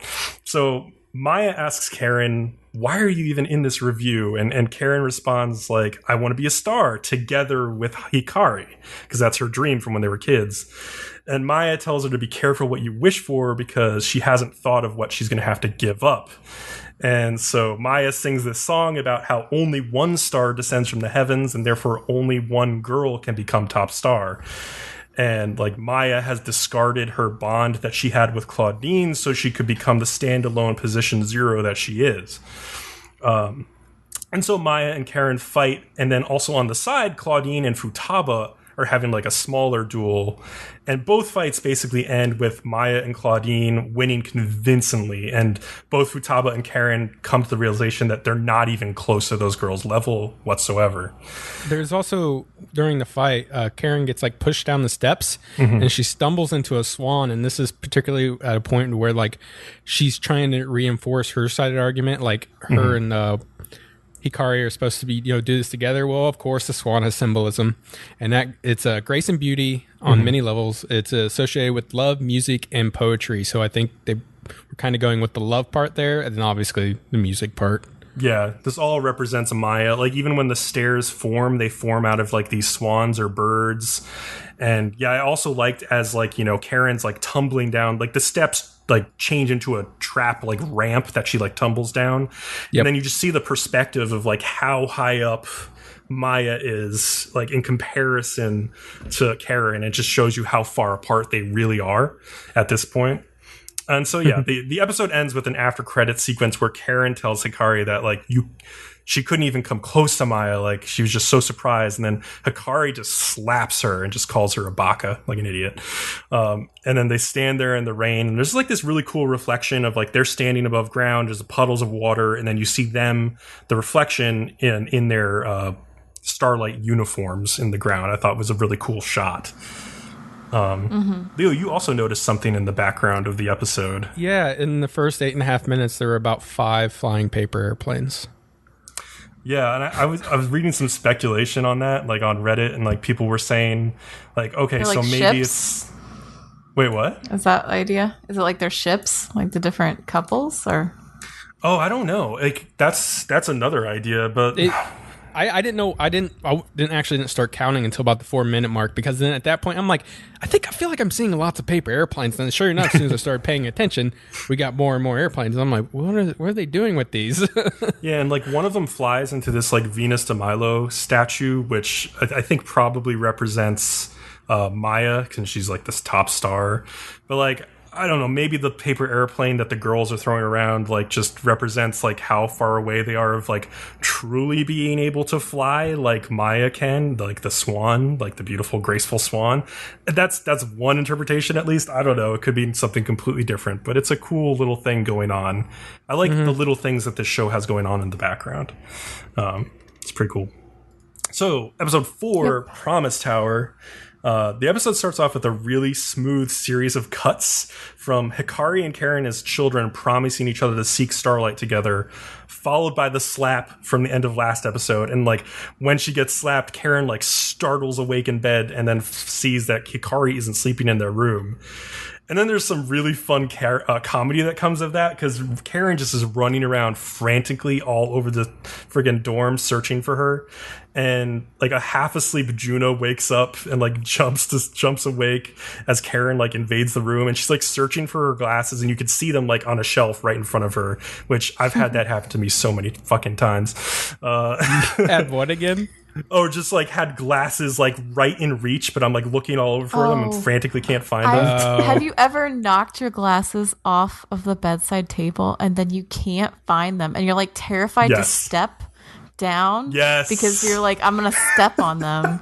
No, but I've done that with my cell phone. Same basic process, except like with your cell phone, you still be able to see. You noobs and your weak eyes. Oh, and then Karen like invades the baths and like she's like looking under every little like wash stool, and then like Maya's in the bath and she like has Maya lift up her leg to check if Hikari is like hiding under it somehow. And then finally like she grabs Claudine from behind and like scares her so much that she starts like exclaiming things in French instead of Japanese, which was really funny. But after all of this nuisance, like, Banana suggests, like, maybe you should try calling her cell phone. And Karen, like, is like, has never thought of this. And, like, she gets really excited and she, like, puffs Banana's hair saying, banana nice, which is obviously going to be her, like, calling card now. So it turns out Hikari was at the train station, like, when she calls, and she's got a suitcase with her. She's thinking about leaving, probably. Karen tries to or she runs over to that train station, but Hikari's not there anymore. So she sends another text, and then Hikari sends back this blurry picture of what looks to Karen like a rock climbing gym. So Karen heads there, but obviously she's not there. That was wrong. What it really was a picture of these jellyfish in an aquarium. And so it was not a gym. It was just a random wall, and then somewhere where little kids were playing on it. Yeah, wasn't even legit. So she runs to an aquarium, right, with jellyfish, and then figures out, oh shit, it was the wrong aquarium. But I think the message was because Hikari was sending these texts to Karen that were stay away from me. There's a little chibi girl with a knife, don't come near me. And then the jellyfish are probably a message I'll sting you if you get near me, kind of thing. I think she just has a fascination with jellyfish, dude. That for sure. Because she did get a giant plushie in the end. Yeah. So Karen tries to track her across Tokyo, literally all of Tokyo, through multiple aquariums until Hikari finally asks her via text, why did you lose in that review? And Karen tells her Maya felt like she was on a totally different stage. And though Hikari calls her an idiot again, she also responds with something that reveals what she's really feeling is that what do we do? I don't even know what to do. Because they don't know how to compete with these girls. They're so far beyond them and their skill level. Oh my God. So I don't know why we didn't do it, but I just Googled jellyfish symbolism. Okay. So jellyfish might symbolize various things. They are a symbol of protection, but also of caution. They can symbolize emotions, sensitivity, flow, faith, and trust. Which trust is a big one. Pretty much, that whole episode. Yeah. Okay, they are also a symbol of inner strength, power, organization, challenges, and delegating duties. Damn, jellyfish get a lot of shit done. Yeah. And I guess you can make a pretty good, darn it. See, now I'm forgetting words. A pretty good debate or whatever about each of these. Yeah. So I would say. So, meanwhile, Karuka and Futaba back on campus are talking about things, and Karuka tells Futaba that now that she's auditioned without telling her anything, they'll have to fight each other someday. And she cutely pleads with her, will you let me win? And then they have the idea to go tell on Hikari and Karen for not submitting this off-campus notice. And Mahiro is she's protecting the hallways. In fact, she calls herself the goddess of the hallways, and she's swirling this baton at them as a weapon and tells them off for trying to get rid of their competition this way. Hikari then asks Karen if she remembers their Starlight, which is presumably from when they were kids. As they start to reminisce about the time they spent apart, Hikari was at the dramatic art school in London.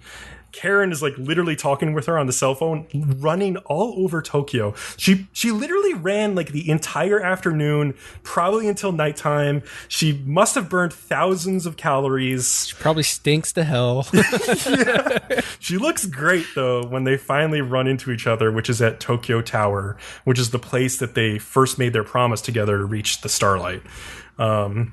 And so Hikari explains that she tried to stop Karen because if she loses the audition, she thinks that Karen will lose, quote, what is most important for a stage girl. Though she leaves what that is kind of vague. Do you have an idea about what that is, Kat? I think it's just about, her confidence in herself. Mm-hmm. Her kind of, she never has any doubt in herself. I think she's afraid that she'll lose that. Yeah. That makes sense. Karen promises okay, then I won't lose again. But Hikari reminds her there can only be one star in the end. So someday we'll have to face off. But Karen kind of corrects her, saying that the draft never specified. And she believes that they can actually pass together. He never specified it had to be one person that would make it. So if they work together, they probably could get through. And so Hikari chooses to believe in that unbridled optimism, and it finally puts a smile back on her face, and she climbs on top of this playground slide, which is kind of the Revue stairs, up with Karen, and they hold hands in front of the lit up Tokyo Tower, and it's very cute. And then, like, the episode ends. They get back to school the next morning. Well, actually, like, the girls had covered for them, like, at curfew. Like, they had, like, a couple of girls that, like, slept in their bed. And then, like when the teacher or the supervisor goes to check on their room, like, Claudine faints as a distraction and starts, like, speaking French again. I like when she speaks French. It's not very good French, but I still like it. And then, yeah, they finally get back, like, at 6 a.m. the next morning because they ran out of money spending it on a jellyfish plushie. And their teacher just, like, is out for a bike ride and notices them. And so she's like, all right, you all have to come to my office and we're going to do hardcore training. And everybody who helped cover your guys not being there. Yeah. Yeah, basically. So, yeah, like, I like that we got that drama between Hikari and Karen, like, settled. And now we can just, like, go at it, basically. Like, we can see the competition play out and see each one of the other girls, like, motivations and fears come into play as they try to work their way up, because they are the two bottom Starlight girls on the board right now. Karen is last and Hikari is second to last. But the show's doing two things. It's presenting two people as rivals, and now it's kind of moving on to two people as, like, a team. Like, these two here we're talking about. And then they did that weird thing with Futaba and, like, Karuko. Yeah. So those are, and then they could even maybe pair up Claudine and Maya, but I don't know. They're doing both things, so that's why the show I may thought take that an interesting turn. The airplanes maybe were ships or something. I don't know. Yeah, it could be. Like, thought. You'll be curious to see if, like, there are pair-ups beyond Hikari and Karen going forward, or if everybody's still going to try to be individually the one star. I know that like Maya will never pair up with anybody. You can, like, that just would not work for her. But some of the others might. We'll have to see. But if nothing else to say, it's time for a short break where you can hear some ads from our fellow podcasters. So we'll be right back. Here's a slimy pizza we found in the garbage. Yeah, they're gonna go to the park late at night. Nothing wrong could happen there. Nothing bad ever happens at the park late at night. It's Japan. It's safe there. Yeah, sure. Safe. The tentacle monsters only come out in your bedroom at night. You haven't watched a whole lot of hentai, have you? No, I haven't. They catch you at school, too. You can find the Trash Pandas Watch Anime podcast on FaceTube, Ubook, SoundCloud, Stitcher, and iTunes. And on Twitter, at Trash Panda Anime. Oh, we also have a website, tpwapodcast.com. Hey, Colin, did you get the cardboard cutout of Consul Kev? Did I ever? It's amazing. Oh, I think so, too. I hate that guy. Kevin, what are you doing here? Just eavesdropping on all the bad things you say about me. My usual Wednesday. Oh, well, did you at least prepare for the Retro Gaming Podcast? Absolutely not. Oh, God, that figures. All right, it's okay. I'll take it from here. Basically, we pick a theme every time, and we pick a number of games based on that theme. Just like our first episode where it lasted forever and we talked about space games. Yeah, and other good, all the mainstream systems and games you love, like the 3DO, the Atari Jaguar. Oh, come on. Colin, you back me up here. The 3DO is awesome, right? Yeah. Oh, I thought we were friends. I mean, it's cool. All right. If you want to hear three guys talk about games that are bad because JD picked them all, and good games that Kevin picked, join us. Who here wants to see a bunch of nerds talking video games with a little bit of anime thrown in there? Nobody? Just me? Damn! Well, speaking of anime, Colin, we have an anime cast as well. Yes, we do. All retro anime. Many of which I have never heard of myself. And I'm a weeb! A very similar premise there. We pick a retro anime, at least 15 years or older, and we review it every episode. We also keep up on all the modern stuff, all the seasonal things from the year. Hey, Kevin, you just got back into wrestling, right? I did. Oh my god, did you know we also have a wrestling cast that just started? I do now, because nobody tells me anything. Well, what do you think of the big dog these days? He still sucks. Well, that's good. Well, luckily, we just don't complain about WWE stuff. We also talk about a lot of the latest and greatest from the rising indie scene, New Japan, and Ring of Honor. I like Rings and Honor. Oh, well, you should definitely listen to the Red Leaf Retrocast. We have such a wide range of topics, ideas to discuss, and just anything to review. It's fantastic. Don't you guys think so? It's alright! Absolutely. And thanks again for the Sailor Moon episode. That's got me a lifetime supply of salt for my fries. From the fans. Ha! That's the Red Leaf Retrocast. All things gaming, anime, and wrestling, found on all your favorite podcasting websites. Hey, do you like wrestling? Whether it be in a bar, an arena, some weird place in Asia, or in a stadium? Or the occasional penis plex? Well, if any of these things might tickle your fancy, anywhere in between, from penises to wrestling, you can come and check out our podcast. Our podcast name is Smack It Down. We talk all things WWE, New Japan, anything else in between. I'm Jay Silver. I'm Corey Gold. And we look forward to you joining us. Happy Rusev Day. Happy Rusev Day indeed. Hey, welcome back, everybody. I hope you enjoyed those ads. I think some of them were pretty funny myself, but how about we talk about some cells at work? How about this awesome show? Is everybody still think this is your number one of the season? It's pretty damn good. I'm still loving it. Yeah. Okay. I love Macrophage. She's like a bad she's bitch. so good. Oh, I love her. We'll get into it, but what I like most about her is that her maid outfit is justified, and I'll talk about that. I told you the designs I could tell from the first and second episodes are actually based off things they do, or even the germs I noticed because are oftentimes described with shapes, and the germs seem to be following those same shapes. So so. This time, the body gets inflicted by influenza, or as most people simply know, the flu. I guess the flu comes in 3 types. I did not know this for some reason. And it's type A, B, and C. And this one's B for now. And then we get to meet a naive T cell, and he's wandering around and comes across this virus. Being a naive T cell, it does not have any weapons at its disposal. It's basically a brand new white blood cell, and it doesn't know how to kill germs and stuff at anything yet. They basically have to be introduced to him first. Just like normal, the white blood cell is the first to arrive and battle this virus, but the virus is very overwhelming. It's basically turning regular cells into hordes of zombies.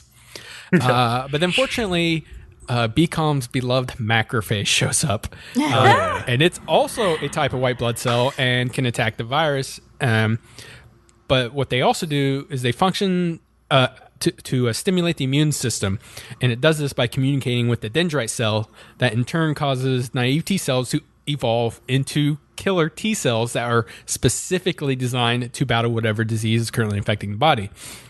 That was cool. I'll get right back to that. They also throw in a memory T cell that if the body's infected again by a same virus, it can more readily fight off the virus much quicker and way more efficiently. Which is why immunizations work. Yeah. A B cell also joins the fight and is yet again another type of white blood cell. This one battles by producing antibodies, which are specific to whatever the virus is. It's really cool when that naive T cell he straight up gets JoJo-fied. There's no way around it. Yes, it's so good. So when the naive T cell gets turned into a killer T cell, he's straight up JoJo-fied. There's no way around it. He's even equipped with the order. And I loved it. It was great. He's so jacked. Yeah, he's kicking ass. And then after working together, they managed to fight off the influenza virus with everybody working together. But then another type of influenza shows up, a type A, and just renders the naive T cells that got transformed completely worthless again because they don't have the weapons to fight this different kind of influenza. And then of course they just basically have to go through the whole process again. But my thought of this happening was when the person who gets 2 types of influenza back to back needs to take better care of themselves. Oh my god, you're probably so weak from the first one, this second one's just gonna ravage you. at this point, my headcanon is that this is not all one person anymore. No, okay, it's but, just like multiple situations. But people do like get like a lot of diseases and stuff that like almost get them, right? So my thought is like this is the everyday, like your body has to fight this shit off. You know? Yeah, that's true. Yeah. You just never know because it doesn't get bad enough. So yes, Macrophage is a badass, and like the two things I liked about her are like, right, she's in a maid outfit, which makes sense because like the blurb they have about her in the show when she shows up explains that like in addition to capturing and killing bacteria, she also cleans up dead cells and bacteria that are like laying around the body, and so she is literally a maid in that sense, but a killer maid, and so it badass totally makes maid perfect sense. I love with it. like a sword thing. It's awesome. Well, yeah, like a cleaver, right? She cleaves through, I counted 14 virus infected cells all around her at once in like a big. It's almost hilarious because if you notice, they all had different weapons. Like the one that focused on had that like this giant, massive, like it was like a claymore cleaver. It was so huge. There was one that had like the bat with the nails in it, but there was another one I kept catching that used a suitcase. And it was beating them with suitcase. That was so good. Oh, man. And it's just like when she kills all those like cells, the virus cells, like it just says in the bottom of the screen, like Macrophage's deadly force is significantly potent. I was like, hell yeah, it is. And then, I liked the naive T cell, except for the like when he was just like weeping and crying in front of the dendritic cell, like it was so over the top, but I loved how the dendritic cell like cheered him up, saying like, "Hey, I have these old yearbook pictures of your friends, the effector T cells, the senpais." Yeah, they're senpais when they were all naive, and like it's just so funny because they're all like crying. And it's pretty funny. And then they're all like freaking out on the battlefield, like, "Oh, I don't have these feelings of impending doom," which is like that was one of the funnier uses of like the I got chills because somebody else was talking about me somewhere else. Yeah, or trope they sneeze or something. Shows up. Yeah. So that was good. I liked that a lot. Yeah, because they just like took it way over the top, and it was pretty intense. Yeah. Okay, so episode 4 is food poisoning. So the episode opens with red blood cell and white blood cell looking at the gastric acid in the stomach, which has kind of been envisioned almost like a volcanic hellscape of like not lava, because like the nutrients are all being dissolved and digested by pepsin later. It does look pretty badass, like when they're awesome. standing in front of the tank. Thinking about tank. that going on. Yeah. So, but neutrophils, the white blood cells receptor goes off, and he runs to find that a germ is attacking a new type of white blood cell called eosinophil. I don't know if I'm pronouncing that right. Eosinophil? I don't know. Close enough. She's too weak to take down the germ, but neutrophil gets there in time to save her. And she has pigtails. And it's not a porno. She does have. Yes. But it could be. It's probably out. You know it's out there. Don't deny it. It's probably already out there. So the little blurb explains that like she's a different type of white blood cell who are capable of phagocytosis just like other white blood cells, but they make up a significantly smaller portion of white blood cells because they have a more unique job, which is what we're going to get into. They don't talk much. They don't have much time to talk about things before like the stomach starts rumbling like crazy, which causes like an earthquake all around. They're all like running around and like the town is falling apart and stuff. And then the mast cell, who I guess the mast cell is also referred to as the fat cell, even though it has nothing to do with fat apparently. Yep. It releases some histamines to counter whatever like foreign bacteria has entered the body. And that's like what the mast cell's job is. But then they run into this other type of white blood cell, which makes up less than 1% of white blood cells, called basophil, who is kind of dressed like a ninja, but in like a raincoat because like the histamines are like raining down. And he speaks like really wistfully. And like his job is like when he encounters specific pathogens, he releases histamines, which triggers an allergic reaction and draws like neutrophils and eosinophils like towards him to the affected parts of the body. Yeah, and so he warns them that they've been invaded, basically. Yeah, and one interesting thing is, I believe the show noted that even today, medical science isn't even sure if they can attack themselves. Yeah, they're kind of cool. on the fence about it. So that was really cool. But also this guy, when he talks, it's between poetic and then ramblings of a madman. Yeah. And I'm just, you never know what he's going to say next. So he keeps you on your toes. So the food poisoning bacteria that has invaded this person's body is called Enteritis vibrio, which is often found in seafood and can cause, like raw seafood, and can cause severe stomach pain. So like neutrophil and eosinophil, like they fight against this big ass boss bacteria that has like broken through the stomach wall and stuff. No, it's not like a bacteria. real bad. It's a parasite. Well, no, this is the big bacteria guy the big before fat one. the Okay. parasite. You haven't got there yet. Sorry. But yeah, eventually neutrophil gets eaten by him, and they're like, "Oh no, he sacrificed himself." But then, like basophil comes by and in like some poetic terms explains, "The warrior sacrificed himself, but it's time for the bloody requiem to ring out." And like neutrophil like tears open this bacteria from inside, and there's like a shower of blood, which ironically scares the red blood cells, who are literally blood. But I thought it was funny. And then so eosinophil like feels bad about not being able to help, but People she talking gets another shit chance behind their back like a high school again. Yes, exactly. She gets a chance to prove herself, right? Because like one of the guys in the command center or whatever realizes that the damage to the stomach wall was too extensive to just be caused by bacteria. And then this full-blown Anisakis parasite shows up, which is the cause of the food poisoning in the first place. And it's like, parasites can be found in raw fish that's not like a certain grade, and that's what happened here.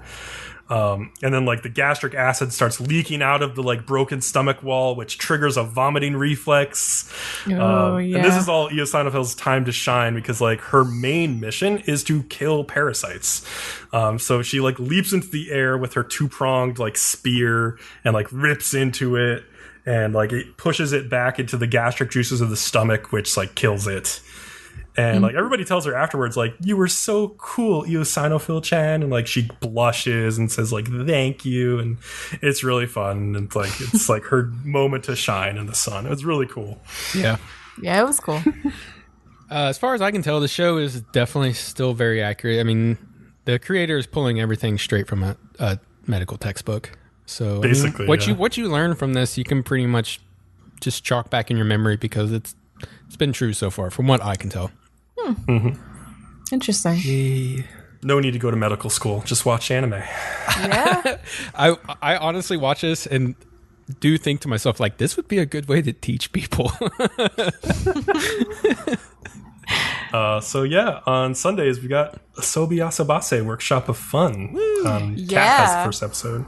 Okay, so this episode starts out with Kasumi proposing that it's bad to have penalty games like during their little pastime games that they play, because of her past family like trauma and how it can be vicious. So instead Olivia is like, "Well, why don't we do a fun game instead of a penalty game?"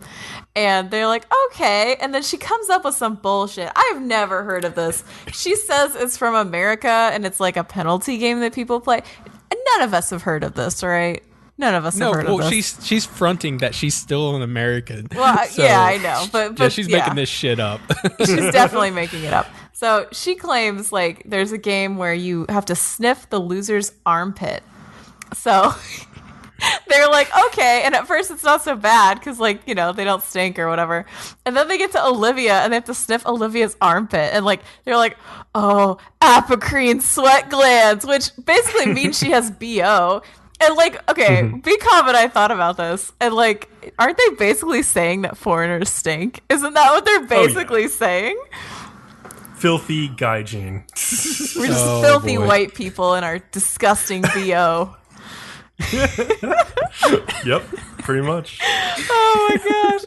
So Hanako ends up grinding her nose like her cat does when her dad farts, and like there's this amazing animation of her just like grinding her nose. And she's like, I understand. It's when it's extreme. I will say the animation in the show is okay, and I think sometimes I do enjoy what they went with, but what they do get right is what they make them animate doing. and it's exactly. fucking great. Yeah. But yeah, no. And so then Hanako and Kasumi decide, they're like, we need to form an alliance so that we don't have to smell Olivia's armpits. But then Hanako quickly turns on Kasumi like the snake she is when it's between the two of them. And she's like, haha, if it's you or me, bitch. And then Kasumi, ironically, the one who was like adamant at the beginning about getting rid of the penalty games, is like, please let me get you a drink instead of sniffing this bitch's armpit. So it was funny. Yes. Yeah. And then the second scene of this episode. Actually, before that, there was an interesting part of this game that I had to look up because I had never heard of Issei no sei, and it's kind of like rock paper scissors, but like harder. So it means like together voice, and there's like a bunch of people, and you put your hands like in a fist together, right? And you can play with a lot of people, unlike rock paper scissors, so you can only play with two. And each person takes turns saying Issei no sei, and then everyone decides how many thumbs they're gonna put out. They can put 0 thumbs out up to both thumbs, right? So everyone's hands are in the middle. And then you decide, and then like whoever said Issei no sei, they pick a number, and if they get the number right, then they get to take one of their hands out of the pool of hands in the middle. And the goal is for someone to be able to pull both of their hands out. That's when you win. Yeah, and they played like that game or a variation of it in Doreiku in like one of the early episodes. Yeah, you're right. Yeah. Mm-hmm. But yeah, I was like, I remember everything about Doreiku. You're like, I remember it all. Yeah. But no, like, at first I was like, say what? And I couldn't get it. And then I was like thinking it over, and I was like, that's actually not that complicated of a game. And it's like interesting. Yeah. So, yeah. Pretty fun. It's complete gamble still. Yeah, basically. But yeah, so then the next gag is that Hanako tries to speak in English class, and she has this piece of candy in her mouth, and so she tries to speak at the same time and just nearly like chokes to death. And then that's where I cringed, because like the thought of like a big like gobstopper or something going down my like air hole like just would I can't think about that. Oh, what a baby. You're okay. You like see it animated. It's like a big ass ball in her throat. Like I was like, oh God. You can say a lot of it. Anyway, the teacher scolds her for doing this later and ends up following her to the pastime club because she gets this like weird idea when she's scolding her that they might know like a matchmaker or be able to be a matchmaker for her because they're the pastime club, which I was like, what, girl? But like, whatever.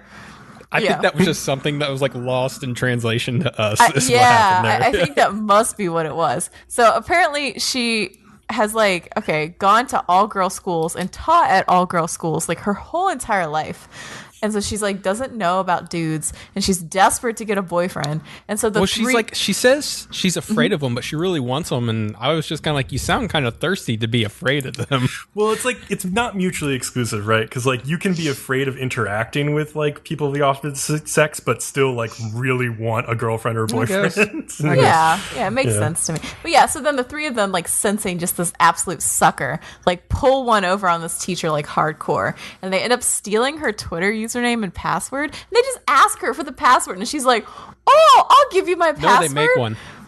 No, they make one for her. No, because don't they say like, what is your password? And she tells them it's like, I want a boyfriend your password to be or something. Which I think they ask her. Oh yeah, I think they ask her what she wants her password to be, and it's like, but either way, she picks like, I want a boyfriend or something like that, and it's just like, oh my God, dude. And then they basically just hijack her account and force her to be the club supervisor for the pastime club. They blackmail her. Oh yeah, and then they take a picture of her with this titty spinning thing. What the hell? They're little bitches. Dude, these girls are savage. I love this. I love it. I don't know. So then the last gag is that the class president has another club come to her, the Shogi Club, and they filled out all this paperwork, and they're like, we want a room for our club. And so she has to kick the pastime club out who hasn't filled out their paperwork like they're supposed to. Like she's like, you can't be in here anymore because these bitches did what they're supposed to do and you didn't. So like, get the fuck out. And so she tries to be like polite, but she just ends up coming off as like a nasty bitch every time. And so, and so there's like a bit of a back and forth.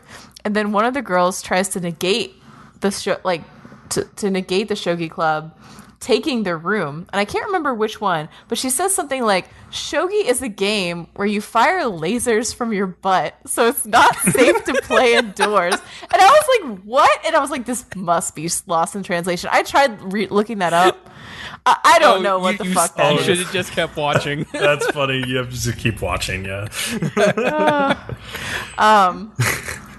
But yeah, so after some back and forth, it's decided that the group will compete in a pastime for the room, and the pastime club gets to pick the game. So Hanako's like, let's do shoe launching. God knows why she picks it, because she's fucking terrible at it. I don't know. Straight up in the air. Yeah. Olivia does a kick like from a swing, and she actually does a pretty good job, but then the shogi president is like, fuck this, I'm gonna do it. She like gets on her bike and like does a kick from her bike, and she like wins, but then she like just destroys herself. Like she goes down. It's bad. And I fucking lost my bones are like crunching. She's got arms at odd angles. It was so great. She just absolutely destroys herself, and the club like gathers around her and is like proclaiming like, we'll follow you forever, and they like carry her to the hospital. and she leaves. She's like proclaiming like, pastimes are serious business. I'm crying again. I also liked like when Hanako launches her shoe like directly in the air. Mm-hmm. She like tries to strangle herself with her twin tails, and then like she's like, I'm going to commit seppuku, and then like instead of worrying about her, Kasumi is just like, well, like while what you're doing is one way to die, it's not actually seppuku. Just like, god damn. So it's like, Kasumi, shut your mouth. Priorities. And then I don't know. So then the shogi club wins, but the pastime club ends up keeping the room because the president's injuries are so severe that like from now on they can only have meetings at her place because like she can't get out her fucking house. It's bad. Oh my gosh. No, and then this might be my favorite part of the entire episode, the end credits scene. This. Oh my god. Okay, the puppets. I love the puppets too. It reminds me of like the Harry Potter like tick tick like video. You know what I'm talking about? Oh yes, I've seen that. Yeah. Yeah. So like the puppets always come on and like talk about a real world like often cruel game. So this week it's called Kakebo Hide and Seek, which is apparently a traditional ritual in Japan in the Edo period, I think. Where they were required to hide from bears naked in the woods for a night to prove that they're adults now. So like they would take all their clothes and be like, go out there for a night, bitches, and hide from the bears in the woods and be naked, and then when you come back in the morning, you're adults. And apparently this practice was banned in the Meiji era due to deaths, but like I don't know how that many people are dying from bears, because like bears will leave you the fuck alone unless you smear yourself in food or like bother them. Yeah, they always say when like you're hiking, you're kind of supposed to be intentionally a little bit loud because then the bears just flat out avoid you. So yeah, like they're not gonna come up to you and like attack you, especially if you're not bothering them. So I was like, well, how are people dying? I don't know. Maybe Japanese bears are nasty. Have filthy gaijin sweat glands to scare off the bears like we do. Maybe.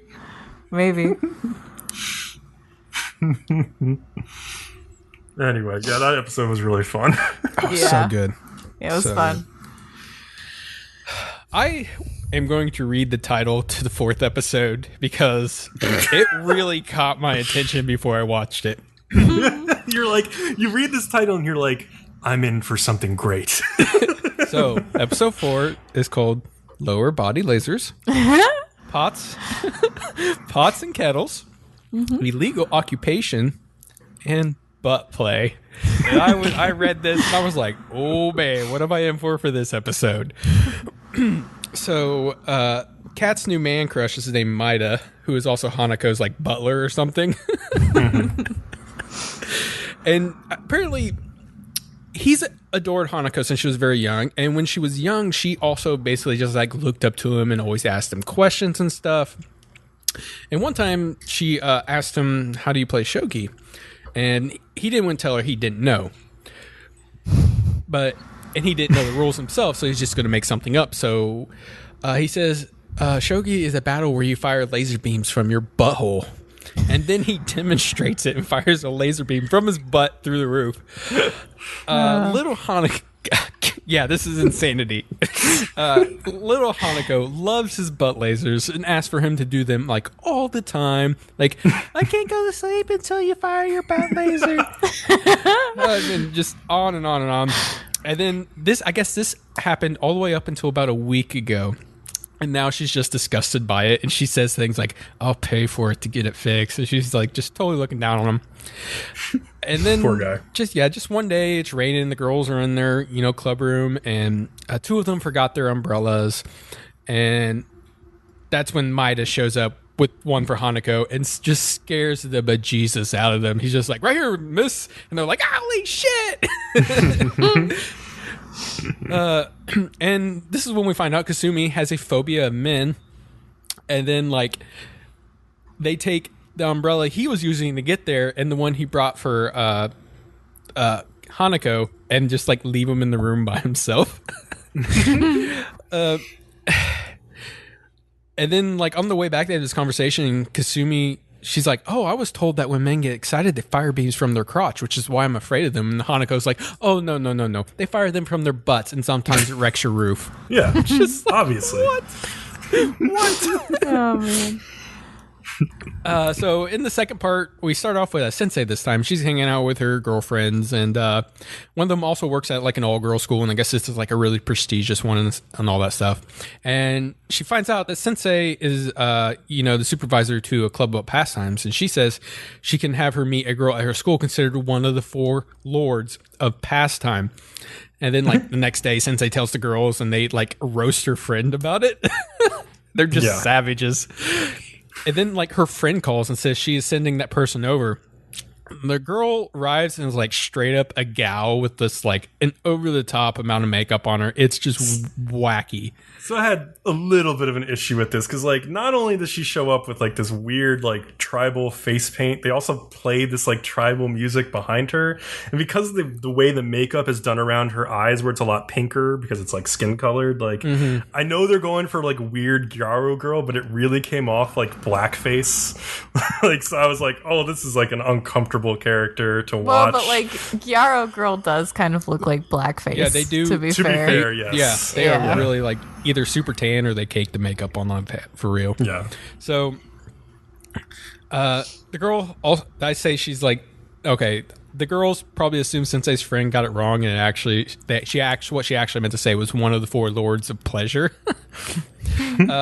The girl also, like, she makes this side comment, like, I've only fucked, like, every guy at the nearest boys' school. She's like, okay. And she only came because the teacher knows her secret, which I'm assuming that's what it is. And then, so. Like, Hanako, like, takes this as a challenge and makes them do her makeup and just make her look like the fucking Joker. It is just nightmarish. And even they make a reference in the show of, like, you look like a Batman villain or something like that. And I put a picture in the chat. It's hilarious. Like, this show's funny, and if you just Google screenshots of it, it gets so much funnier because you're just like, they're doing insane things. Yeah. So that was the second part. On to the third part. And the girls end up playing a game called Teoshi Sumo. You basically stand about half arm's length from somebody and you just, square up your feet and your shoulders and you take turns trying to shove the other one and kind of basically get them off their balance. Hanukkah, I think she goes first and she like shoves Kasumi, but doesn't. No, I'm sorry. The Kasumi goes first, I believe, and like almost gets Hanako off balance, but then Hanako goes in to do it, and she says this line. She's using that bullshit Chinese contortionist crap. Just had me rolling because she's literally bent back, like her head's at the back of her knees. She's broken her back. Like, just looking at her waist made me feel uncomfortable because it was at such a ridiculous angle. I was like, how are you even alive? That line just fucking slayed me. And then, like, Kasumi sneezes and like spit flies out and it goes right into Hanako's eyes, and she like freaks out and runs backwards and smashes the back of her head into the desk. And I wasn't done laughing at the last one, and I started laughing even harder again. I felt that when her head banged into the desk. I did that in my bathroom the other day. I was like getting up and like my back of my head like hit the towel bar somehow. Oh. I don't know how this happened, but it hurt like so much. I felt that. Okay. And then the fourth part. I had to post a line into our chat, which was Harry Potter Yaoi fanfic. And Bcom's like, what? I was just like, episode 4 of Asobi Asobase. So I wanted to get everybody intrigued for that. So anyways, that's what Kasumi likes to write when she gets found out by Hanako, who you would think would use this knowledge to her advantage, but like she's more worried for Kasumi, who's like literally trying to kill herself over her secret being found out, basically. And then there's the mention of butt lasers, and then Maida shows up again and gives his tale of a young man abducted by butt lasers who hid their secret weapon in his ass, and he destroys toilets every time he shits and can't keep a job because of it. It's a true story of his past before he was saved by Hanako's grandfather. He only destroys them now when he has diarrhea, and Hanako has to wait every time to get them repaired. So yeah, there was that. And also during that scene, like Hanako was like trying to suggest a title for Kasumi's like Harry Potter fanfic novel, right. And I was not prepared for like it's a Celebrity Jeopardy reference. Like she says like, oh, anal bum cover. It's a perfect title because like in the Celebrity Jeopardy, it's like mispronouncing an album cover as anal bum cover. I don't know if this show knows about Celebrity Jeopardy or not, but it would be a weird coincidence if they didn't. Yeah, it's I'm loving the shit out of the show, dude. It's so good. It's so good. Oh gosh, let's get these other ones out of the way. I love that whole scene of Maeda like telling his crazy butt laser story. Like he's like this hippie on the side of the road with like a headband and long hair, and this guy like reaches out his hand to him and is like, "I'll teach you how to control your butt." Yeah, so ridiculous. Oh. All right, should we move on? I was not expecting a sense of supernatural, but yeah, let's move on. Yeah, no, it was a little bizarre, but it was good. Yeah, I like it. Yeah. All right, Planet With, episodes 3 and 4. These episodes are titled Avenger 1 and Avenger 2. It's like a 2-part arc, which I liked because like it really got in depth into what is going on with like these characters that are covered in this episode. So it does. Kat, you take it away. Okay, so at the end of the last episode, if you recall, like they had attacked Mew and like taken her power away, but then the others in that group had surrounded Soya and like he was kind of trapped. So like that's where this episode starts. So Soya is irrational at this point. So like Ginkgo and Sensei are kind of like, we need to get out of here. Like this isn't a good situation. But Soya doesn't want to like stop fighting because he's just remembered his past and like how his planet was destroyed by that dragon that they're using to power their suits, and he's angry and like he can't help it. But as a side note, I know Soya is angry that they're using that power, but like isn't he also using it because he's taking it from them? I think his is different. Well, like it may just be the cat's power. I'm not sure if it's the same dragon power or not. It's a good question, though. I wanted to say there was a short scene where Sensei was explaining himself. Oh, it's in the dream sequence with the dog, and he's like, Soya's power complements and amplifies mine. Mm-hmm. So it's either Soya's original power or it's the combination of both. I don't know if Soya is getting that from the dragon because like all of the Sirius people, which he is one of, got their power from the dragon. I don't know. Yeah, it's interesting though. But yeah, Soya manages to like wrench himself away from being cornered by the others, like on the sealing team. But instead of like, okay, so that's an amazing feat, right? Because he's outnumbered. But instead of escaping at that point, like a rational human being, he's like, well, now I'm going to attack this main ceiling dude again. And he like does.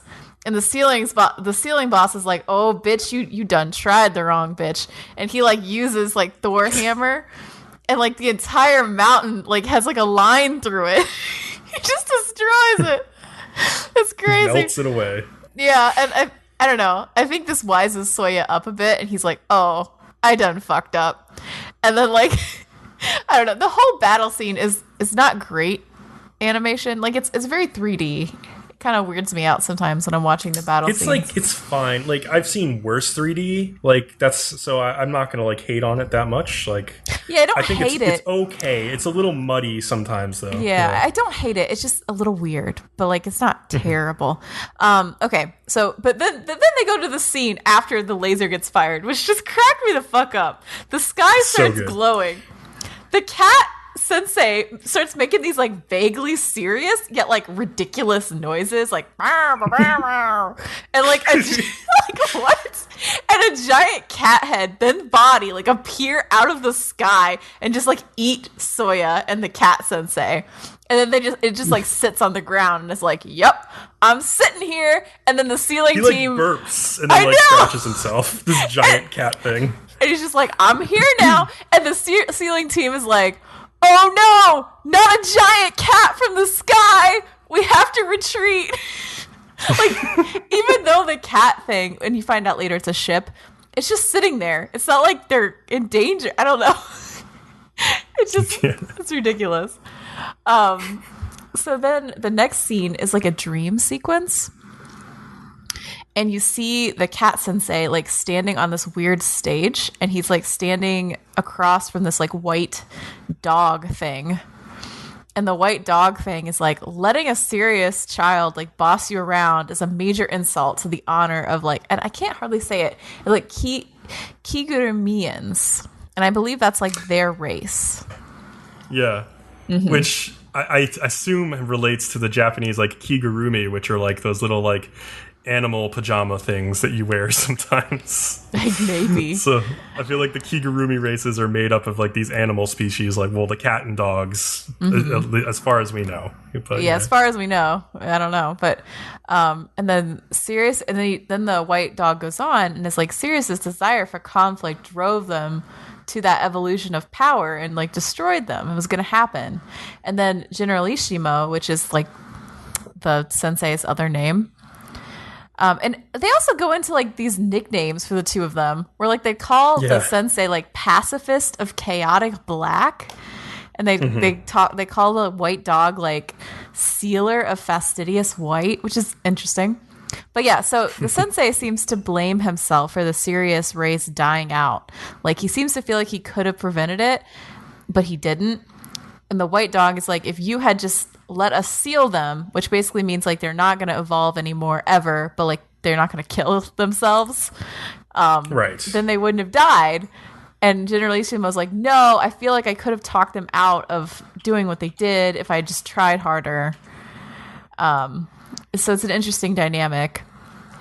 And then you find out that Sensei basically thinks like all races should have the right to keep evolving, considering how like their own race ended up evolving so well. And then they talk about something called like evolution of love that like I bet it'll come up again, like, you know, but we don't know much about it right now.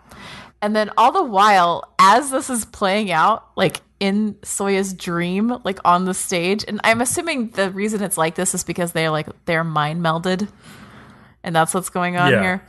And then all the while, Soya is like sitting in the audience, and he's got this like bucket of fried chicken, and he keeps like trying to eat it, but he can't. And he's like obsessed with meat. He's like straining, and he's like, and he can't do it. And then he wakes up, and he's like, instead of thinking like, oh, that was an interesting dream, I should think about it, he's like, my fried chicken. He's also like biting his sheet because he's like trying to bite the fried chicken, and he's just he's very upset.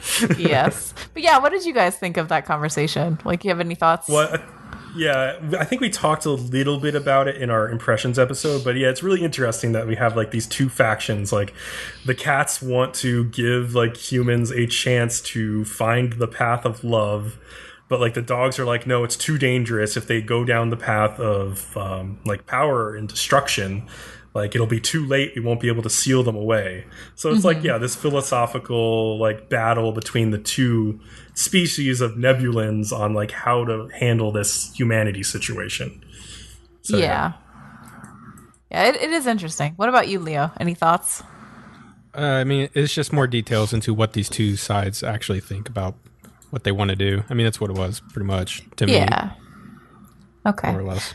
But yeah, so then like he gets up, he goes and like eats breakfast with the sensei, and the class president is on TV talking about how she worries about Soya, and like his housemates are like, you should go to class so she doesn't worry about you. And I'm like, what the fuck?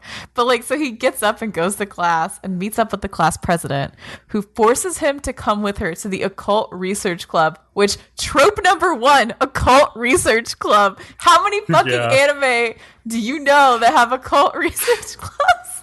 I swear to God, they do this on purpose. Is the unoriginality of this anime. No, but they do it on purpose. They do it to be a joke.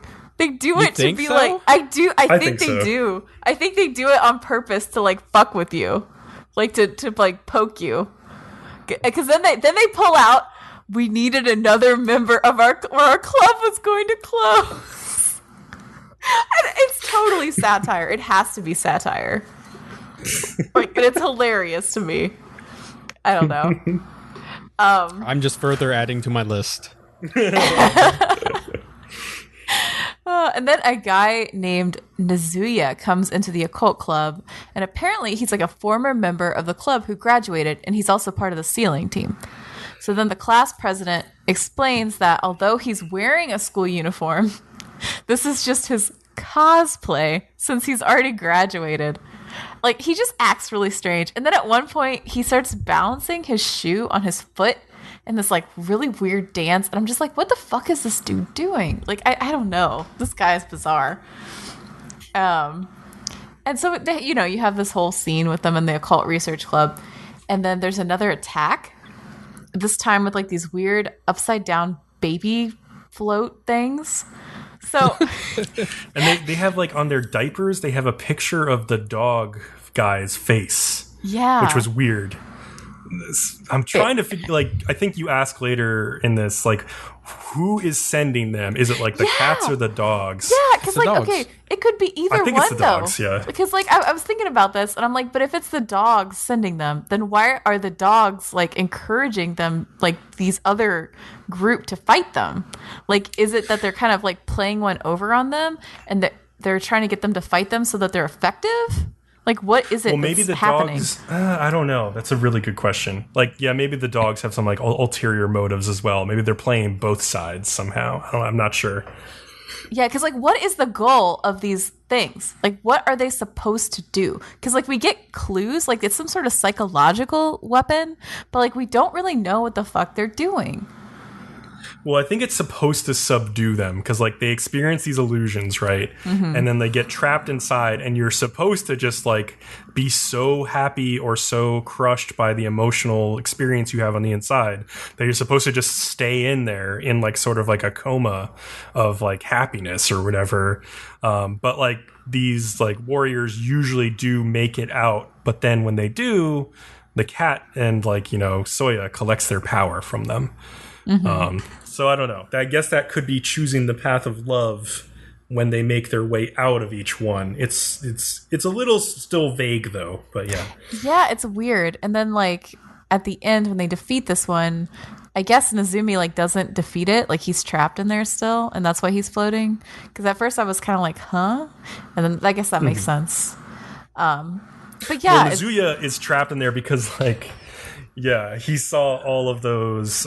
Is that this episode where he sees all of the like tropey like harem protagonist things inside of the game? Yeah, and he gives into it.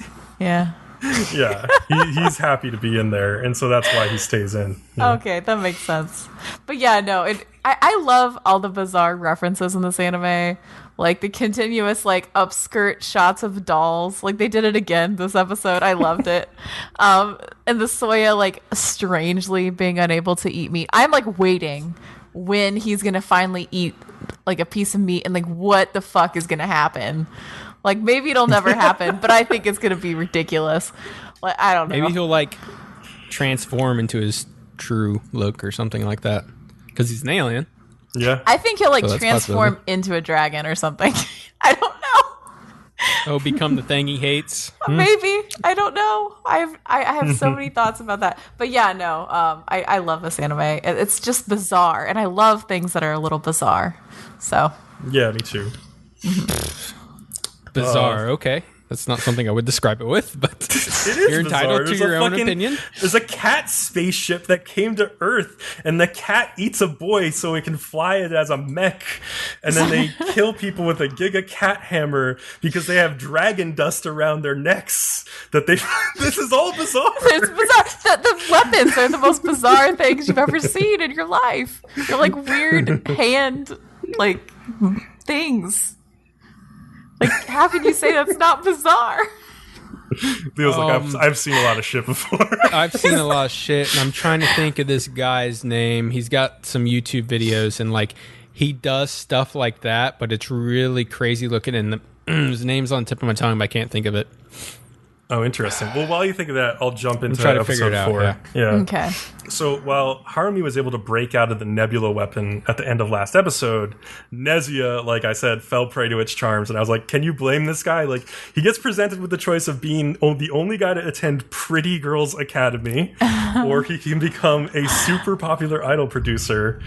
Or like then even like his little sister is like, I won the lottery ticket for like $3 million, Oni-chan. And then his father is like, by the way, you have an older stepsister that just joined the family and she has huge breasts. So he's just like, he just says to himself, I'm sorry, guys. And then he just like gets carried away by a flock of just like women. That's why he is still in a coma and he didn't make it out. So while Takezo, who is like the Takashi, like the leader of the paladins, like the old man, like the father, I guess, takes Nezuya back to safety, Harumi rushes off to find Soya and pick a fight because she really wants to fight. And Benika and Yosuke tag along with her as extra protection. But like when they get to the fight, like Harumi's like made it clear, I want to fight him one-on-one. So they stand off while she does. And she fights like a big, like strong bear. Like her last name is like Kuma something. So like bear. But like, even though she's like as strong as she is, like Soya is still just too fast for her and quickly chops off both of her arms. But she's not done yet because she channels the power of the dragon dust in her necklace and rebuilds her photon arms like into these like weird looking evil claws.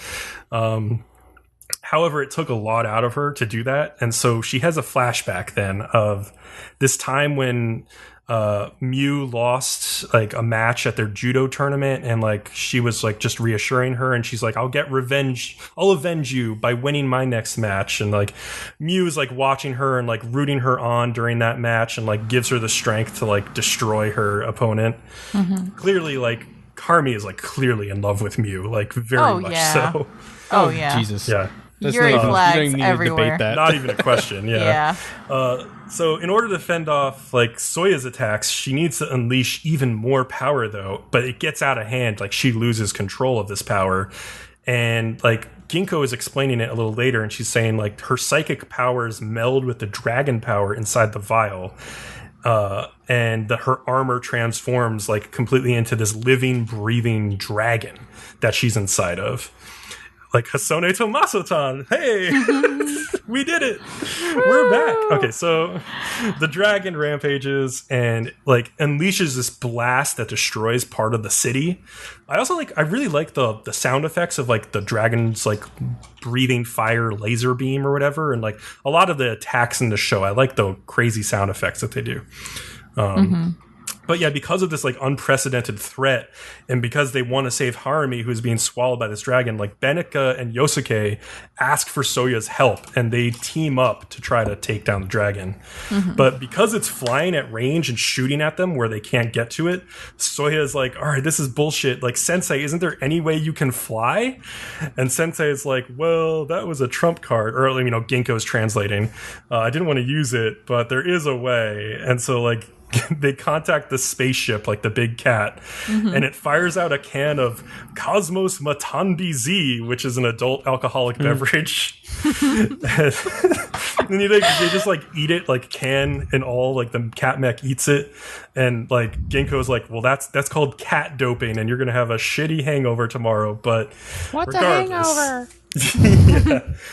They change into a flying form that looks kind of like samurai-esque, but it has these like energy wings and these like Wolverine like claws like of energy like coming out of its fists. And I love the music during this sequence, by the way. It's really cool. And even though they use this thing to like try to slice the dragon open, it still doesn't do anything. It like doesn't do enough damage to take it out. And meanwhile, like Torai, like the firefighter guy from the first episode, has been leading Mew away from the battlefield because it's way too dangerous. But Mew stops and tells him like, I want to be strong. I want to like go back and shout out to Harumi like until she hears me, and like she'll come back to us. And like I like how Torai says like that would only work in like a stupid action manga. But he's like, all right, let's do it. And so they go back, she yells out, and like Ginkgo is like, yeah, she can hear you. Like your psychic power is like what leads to the evolution of the path of love, like the psychic power that comes from your heart. And so Ginkgo like floats up to the top of the spaceship with her and gets Soya's attention and has him throw her and Mew inside the mouth of the dragon.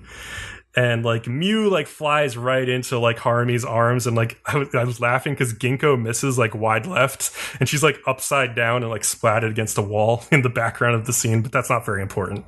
But Mew tells Haru like, don't give in to your anger, and Haru finally basically exposes her deep fear that like Mew doesn't like her because she's always been told that she's bigger and stronger than the boys, and like that's not cute. But like Mew like grabs her hands and assures her like she thinks she's really cute. And then Haru like assures Mew that she thinks she's really strong, because that was the thing that Mew was struggling with, was not being able to be as strong as Haru or as her other friends. And so as they both like, you know, embrace on this, like the dragon's body melts away and they float down to the ground like hugging each other. It's very cute. It was really nicely done. And so Benika thanks Soya for his help in saving Haru. But Ginkgo tells them it's fine because they got Haru's dragon dust vial anyway while this was happening. And they're like, damn you. But like, it's fine. They didn't really want it anymore. And then the next day we find out a news report that like, luckily the people who were living around like that place where the giant cat spaceship had landed, they all evacuated. So when the dragon blew up part of the city, nobody died. Which is convenient. Yeah. Well, but I guess if like a cat spaceship like parked near your house, you'd probably be like, maybe we should leave. Exactly. I'd be like, fuck this, I'm out. I'm going to take a vacation. Yeah. But yeah, and Soya and Sensei predictably have just mind-splitting headaches from this hangover for the cat doping, which is pretty hilarious. And then the last scene is just Benika. She like spoke briefly with Soya and Ginkgo after the battle ended, and then we see her go to headquarters to confront Takashi, asking him like what his true goal is, and he just reveals it straight up that he wants to conquer the world using psychic violence to bring about true peace, quote unquote, by instituting this single code of like ethics, morals, and values that everyone has to abide by. And Benika like hears this, and she takes off her dragon like dust necklace, puts it on the table, and tells him she's done. Like she has no interest in doing that, and she doesn't want to lose herself to this power, and walks away.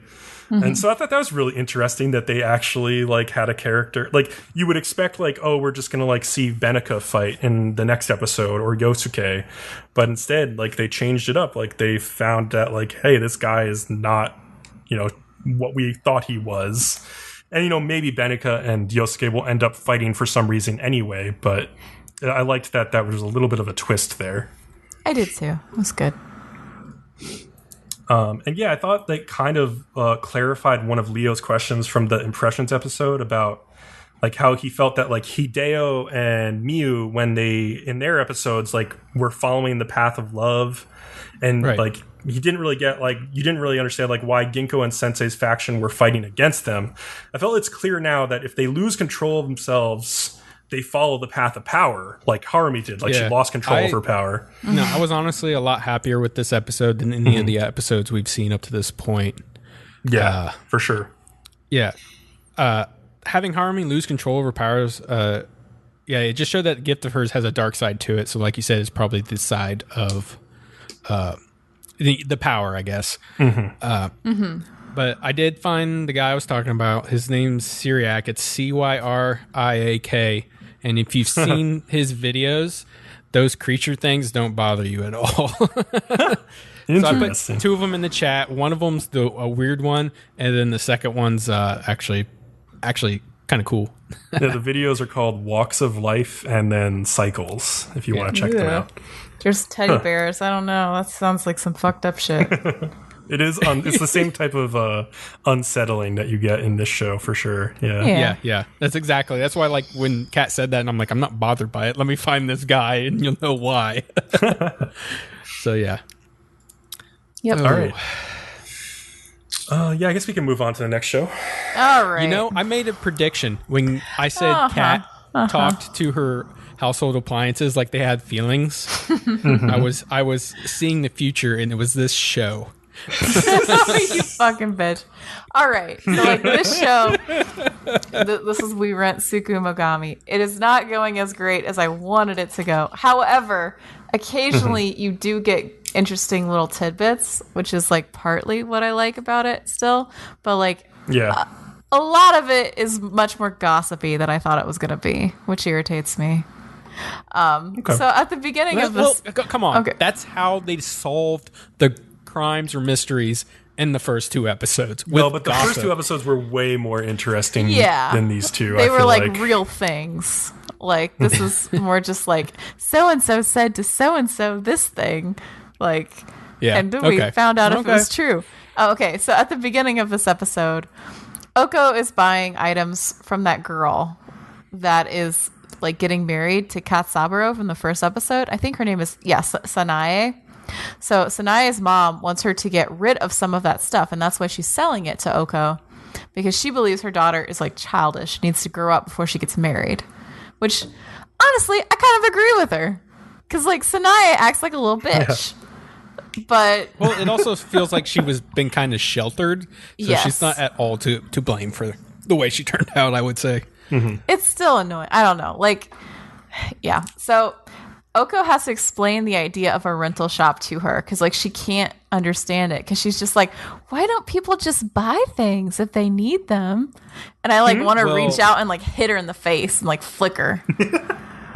Like, I don't know. I will say this was just a good way to tell us, because I had that same question also.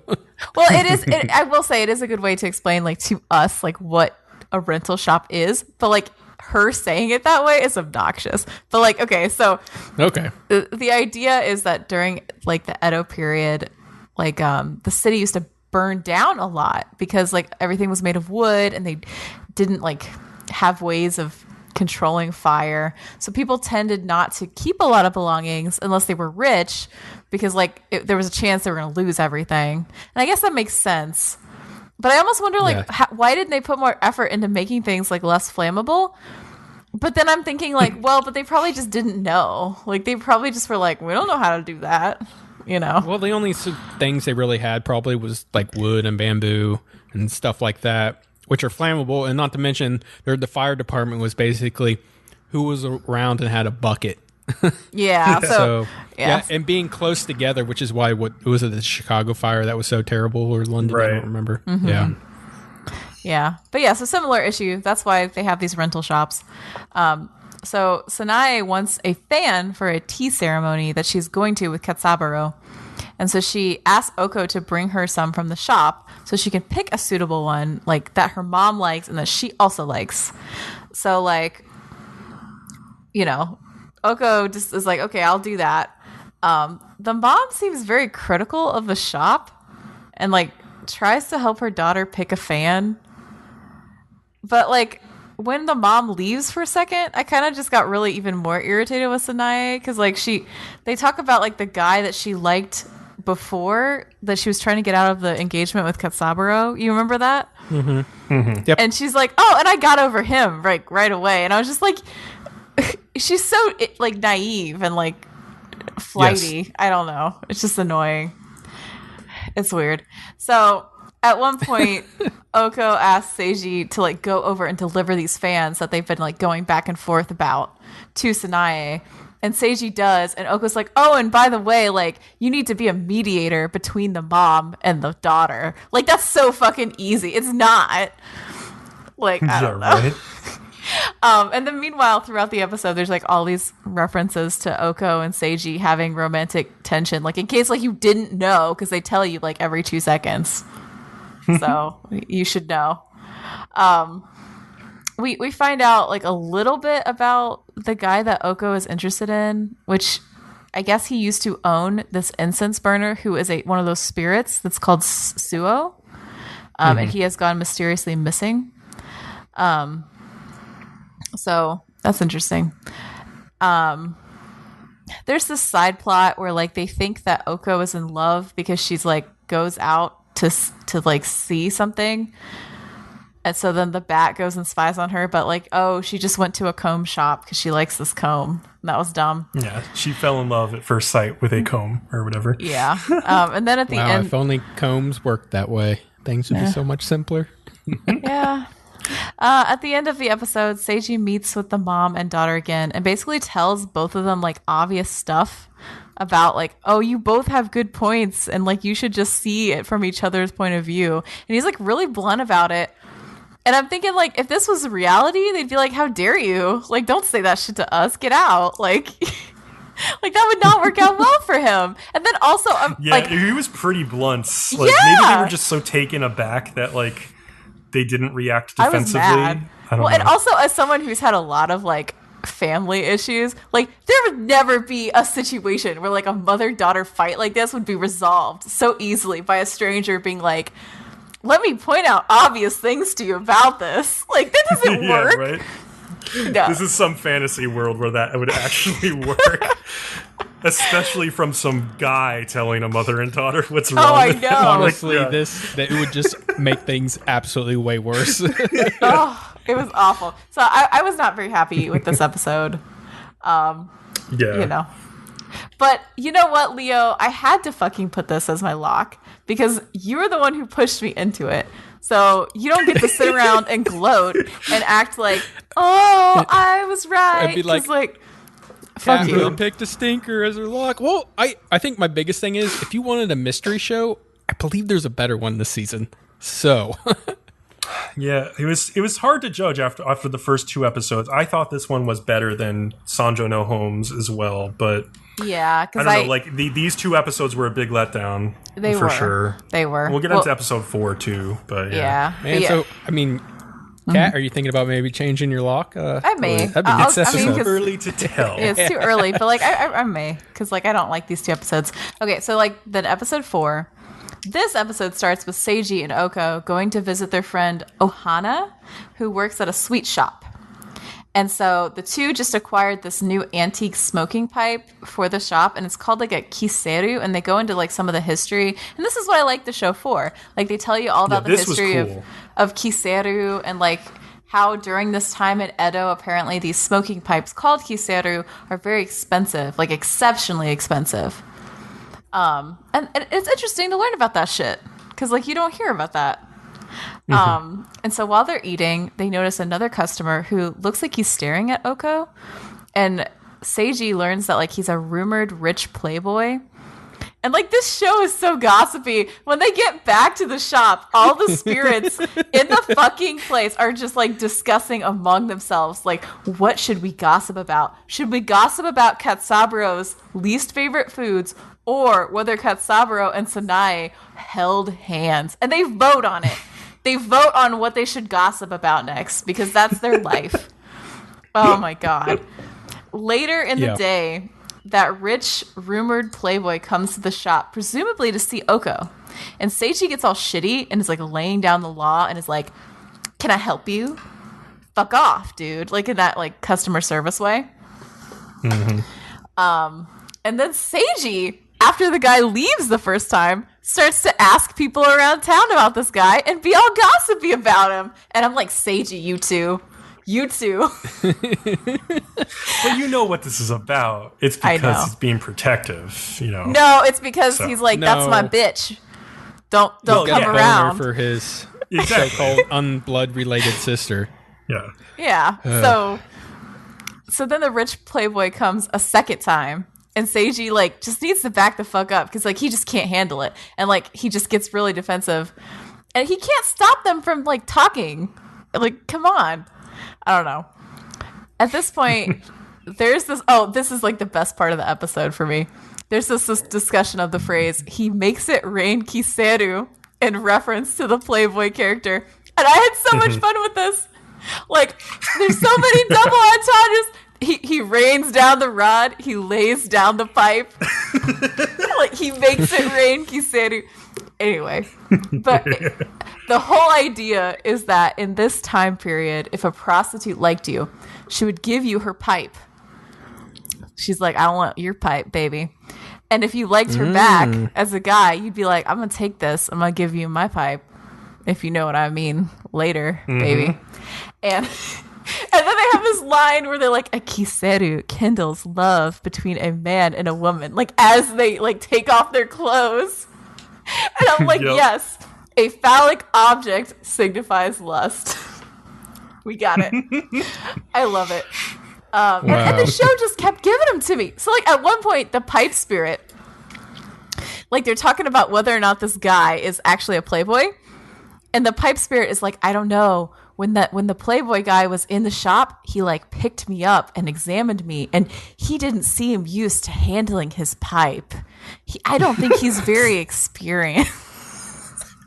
And I was just like, I didn't catch that, but yeah, you're totally right. Kat, were you just losing your shit watching this show like you are now? Oh, yes, I love it. I love me some dirty jokes. Okay, so then the spirits decide that they need to go spy on this dude because everything in this anime is like solved with spying on people. So they go see him like in a geisha bar and they're spying on him behind this curtain.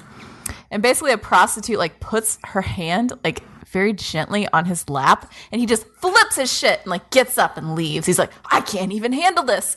And like all I could think was that poor fucking prostitute. Like she was just being so subtle and like kind to him, and he was so shitty to her, and like it embarrassed the fuck out of her. Like he should go back and apologize. Also, that incense spirit that like started a fight like at one point because they're like talking shit about him, and I was like, okay, this is weird. Like now there's spirits like fighting each other and everything. So through this bit of spying, and Seiji later like asking this dude point blank, like, are you a playboy? Like, they finally are like, yes, he's not a playboy, and he wasn't even interested in Oko. Like, he was interested in, like, that sweet shop friend of theirs. Ohana or whatever. Ohana, yeah. Yeah. And then finally... super cute. Yeah, she is cute. And then finally, at the very end, we get another, like, quick hint about Satoru, the guy that, like, Oko likes. And it looks like they were both in love with each other, so it was mutual, but his mom did not approve and wouldn't even let him come over and see Oko before he disappeared. So that's interesting. I didn't feel like Oko was into him. I felt like that, like she kind of was, because like she wasn't. She took his gift and like she was kind of flirting with him a little bit. Like, yeah. I don't know. So you guys want to hear some of my inner thoughts as I watch the show? Yes. So at one point, Playboy pulls like the comb out of his sleeve. And you know that you see that often. And I'm sitting here and I'm like, man, so like they have to have like pockets in there. Obviously it would fall out. And you know, when they always do it, it's always cool. And you're like, oh, so like, I'm like, man, maybe I should do this to like a hoodie or a jacket and just like fuck with somebody at a party, like some drunk guy. He's like, did you just pull that out of your sleeve, man? And I'm like, of course not. And then, you know, I just put it back casually. You know, he'd just be like, what the fuck? And Jesus, it's hard not to daydream while watching this show. It's giving you great ideas, though. That's the important thing. Oh, man. See, I'm sitting here like giggling about dirty jokes, and Leo's like, what if I put a pipe in my sleeve? a pocket. Just I don't know what I would put up there yet, but something. Yeah, so, like a lighter. Somebody have a lighter, and I'm just like, yes, and I just pull on my sleeve, and they're like, okay. Yeah, I was gonna say, while this Kisura episode is like a more interesting idea than the one in episode 3, like it still was like not that exciting of like a climax, right? It's just like, oh, he wasn't a playboy, and we obviously all knew. Like, like that first scene when he was looking, Oko thought he was looking at her or whatever in the candy shop, but the other girl's right there, and I'm like, oh, I get it. Like, I get that he's looking at that girl. Completely with you. It's not great. Yeah, and like you said, like even if that scene didn't sell it, like the next scene you saw this guy, you're like, oh, he's really not a playboy, is he? Not at all. Yeah. Yeah. I felt like it. It kind of dropped the ball with this one, but I've also seen it where like somebody's a playboy, but they actually are not.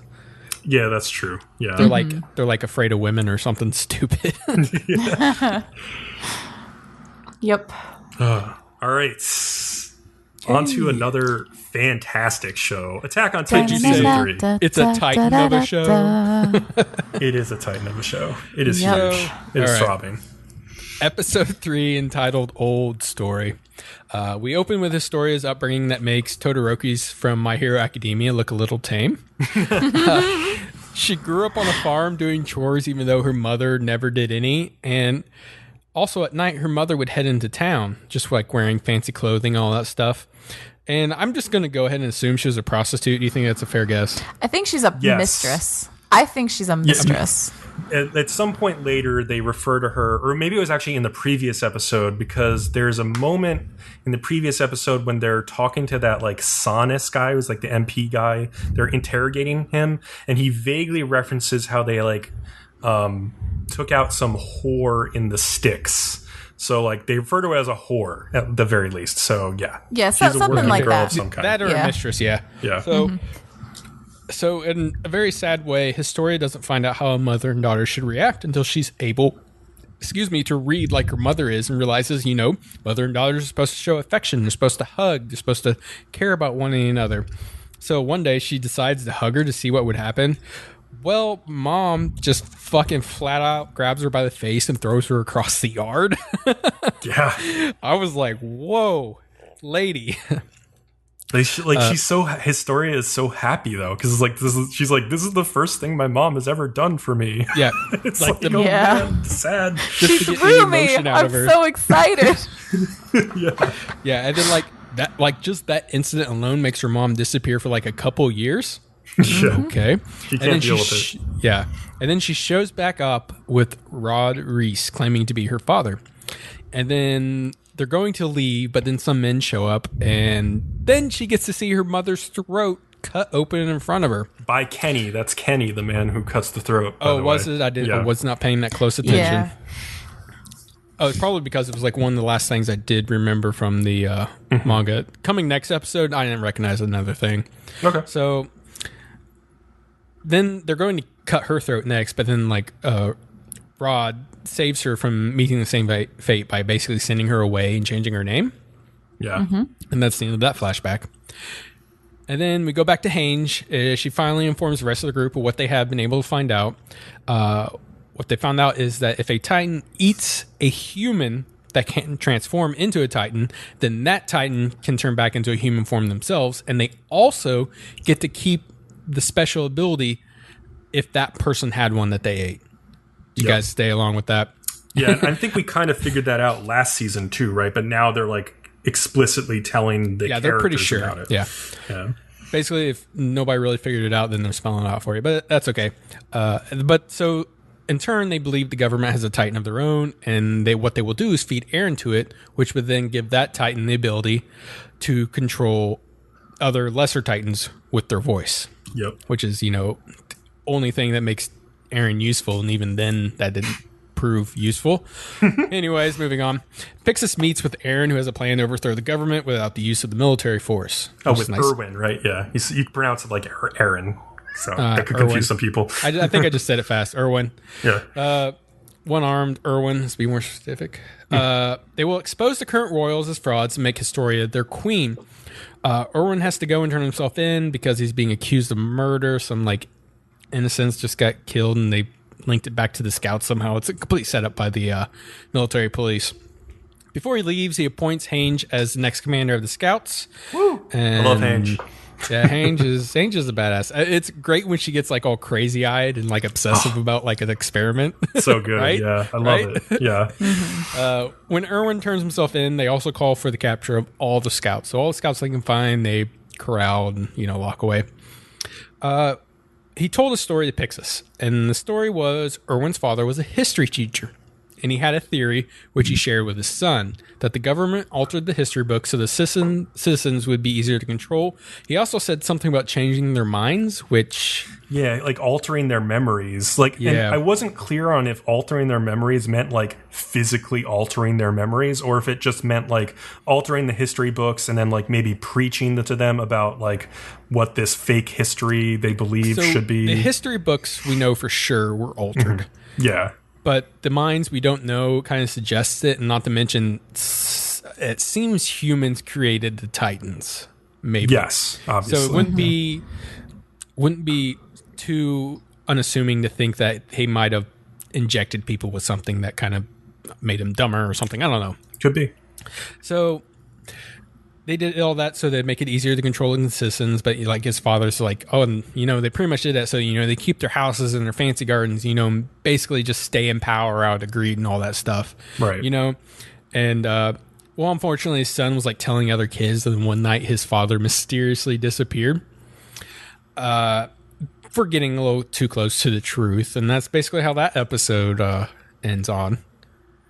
Yeah, and I think the other thing from the prior episode is Sanus, that MP who they were torturing, hinted that the MPs were responsible for taking out a teacher who got too close to the truth. So that's clearly Erwin's father. Yeah, I mean, if that scene didn't sell you, the second one sold you even without the first scene about that. So, yeah. What about this bleep face?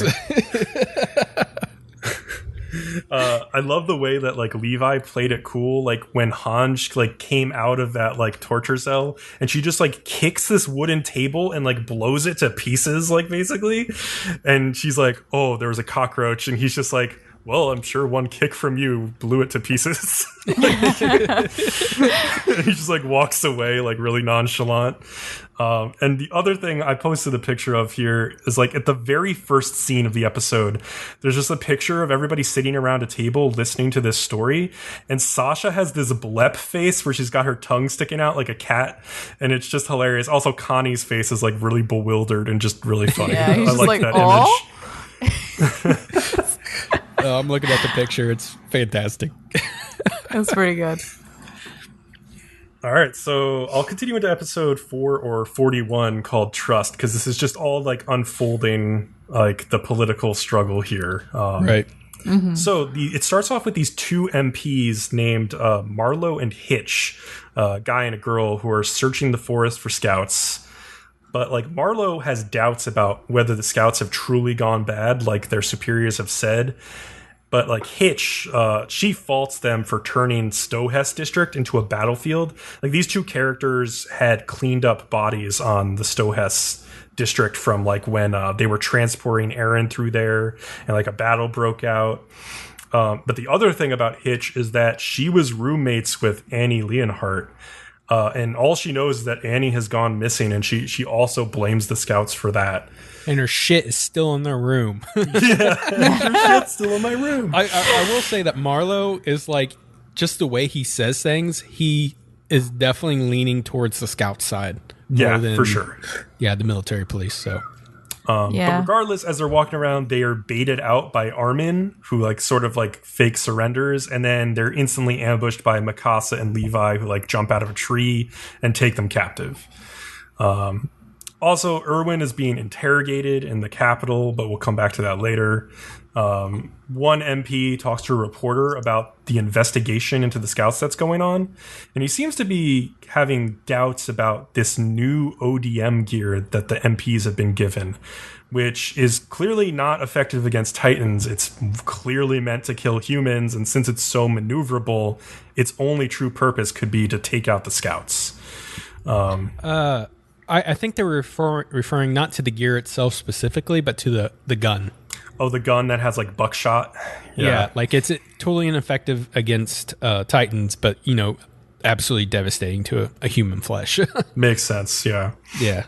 Meanwhile, Hanj saves Demo Reeves, he's dead now, but his son Flagle is on the run from MPs, and she finds out from him that the Interior Police, namely Kenny, killed his father.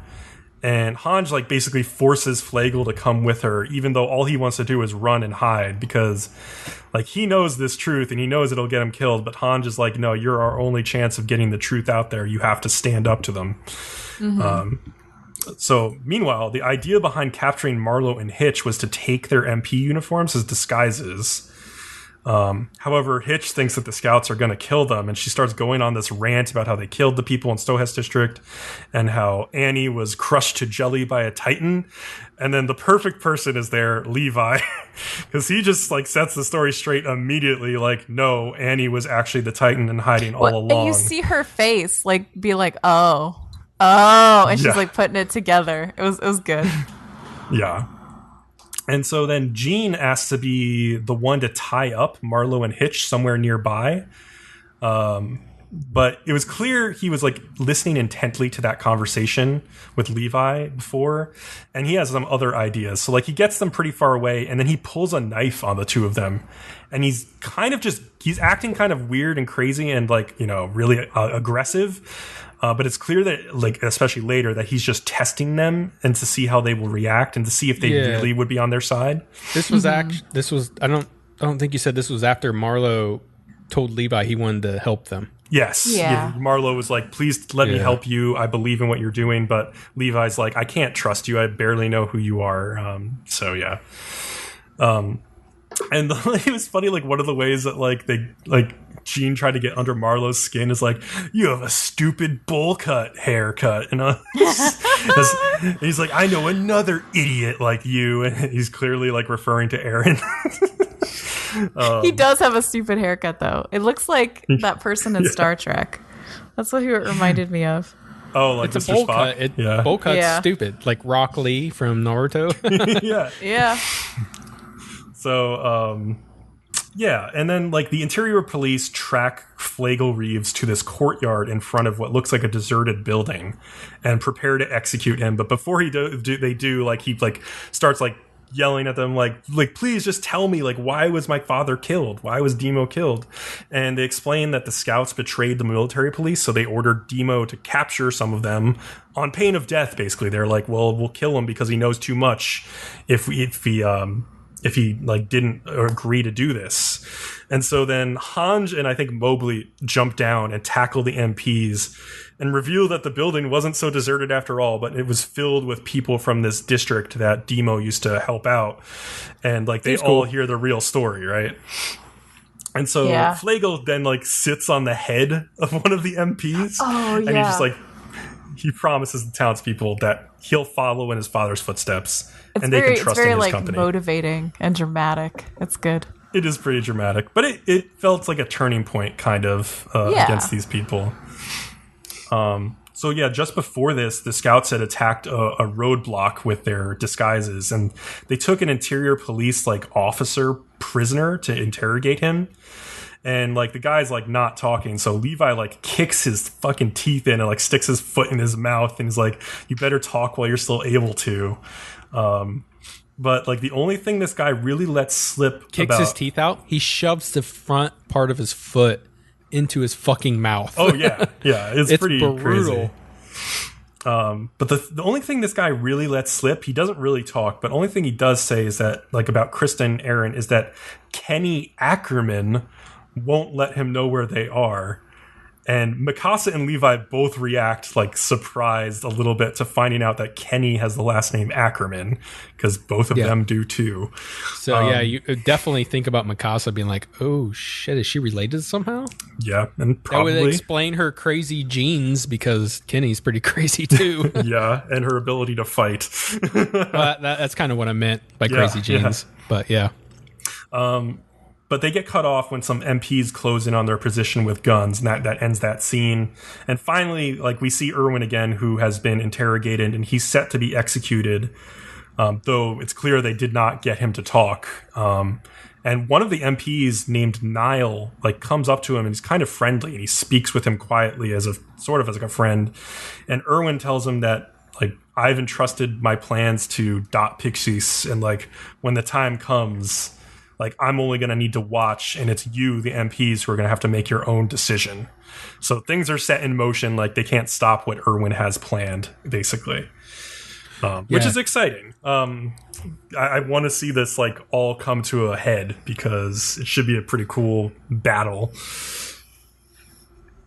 I'm really happy with the pacing of it. Like, I would usually get kind of bored with politics, but they're being so fast-paced about it, with a little bit insertion of some type of action, that it's really keeping my attention. So I'm really on board with season 3 right now. I'm really enjoying season 3. Yeah.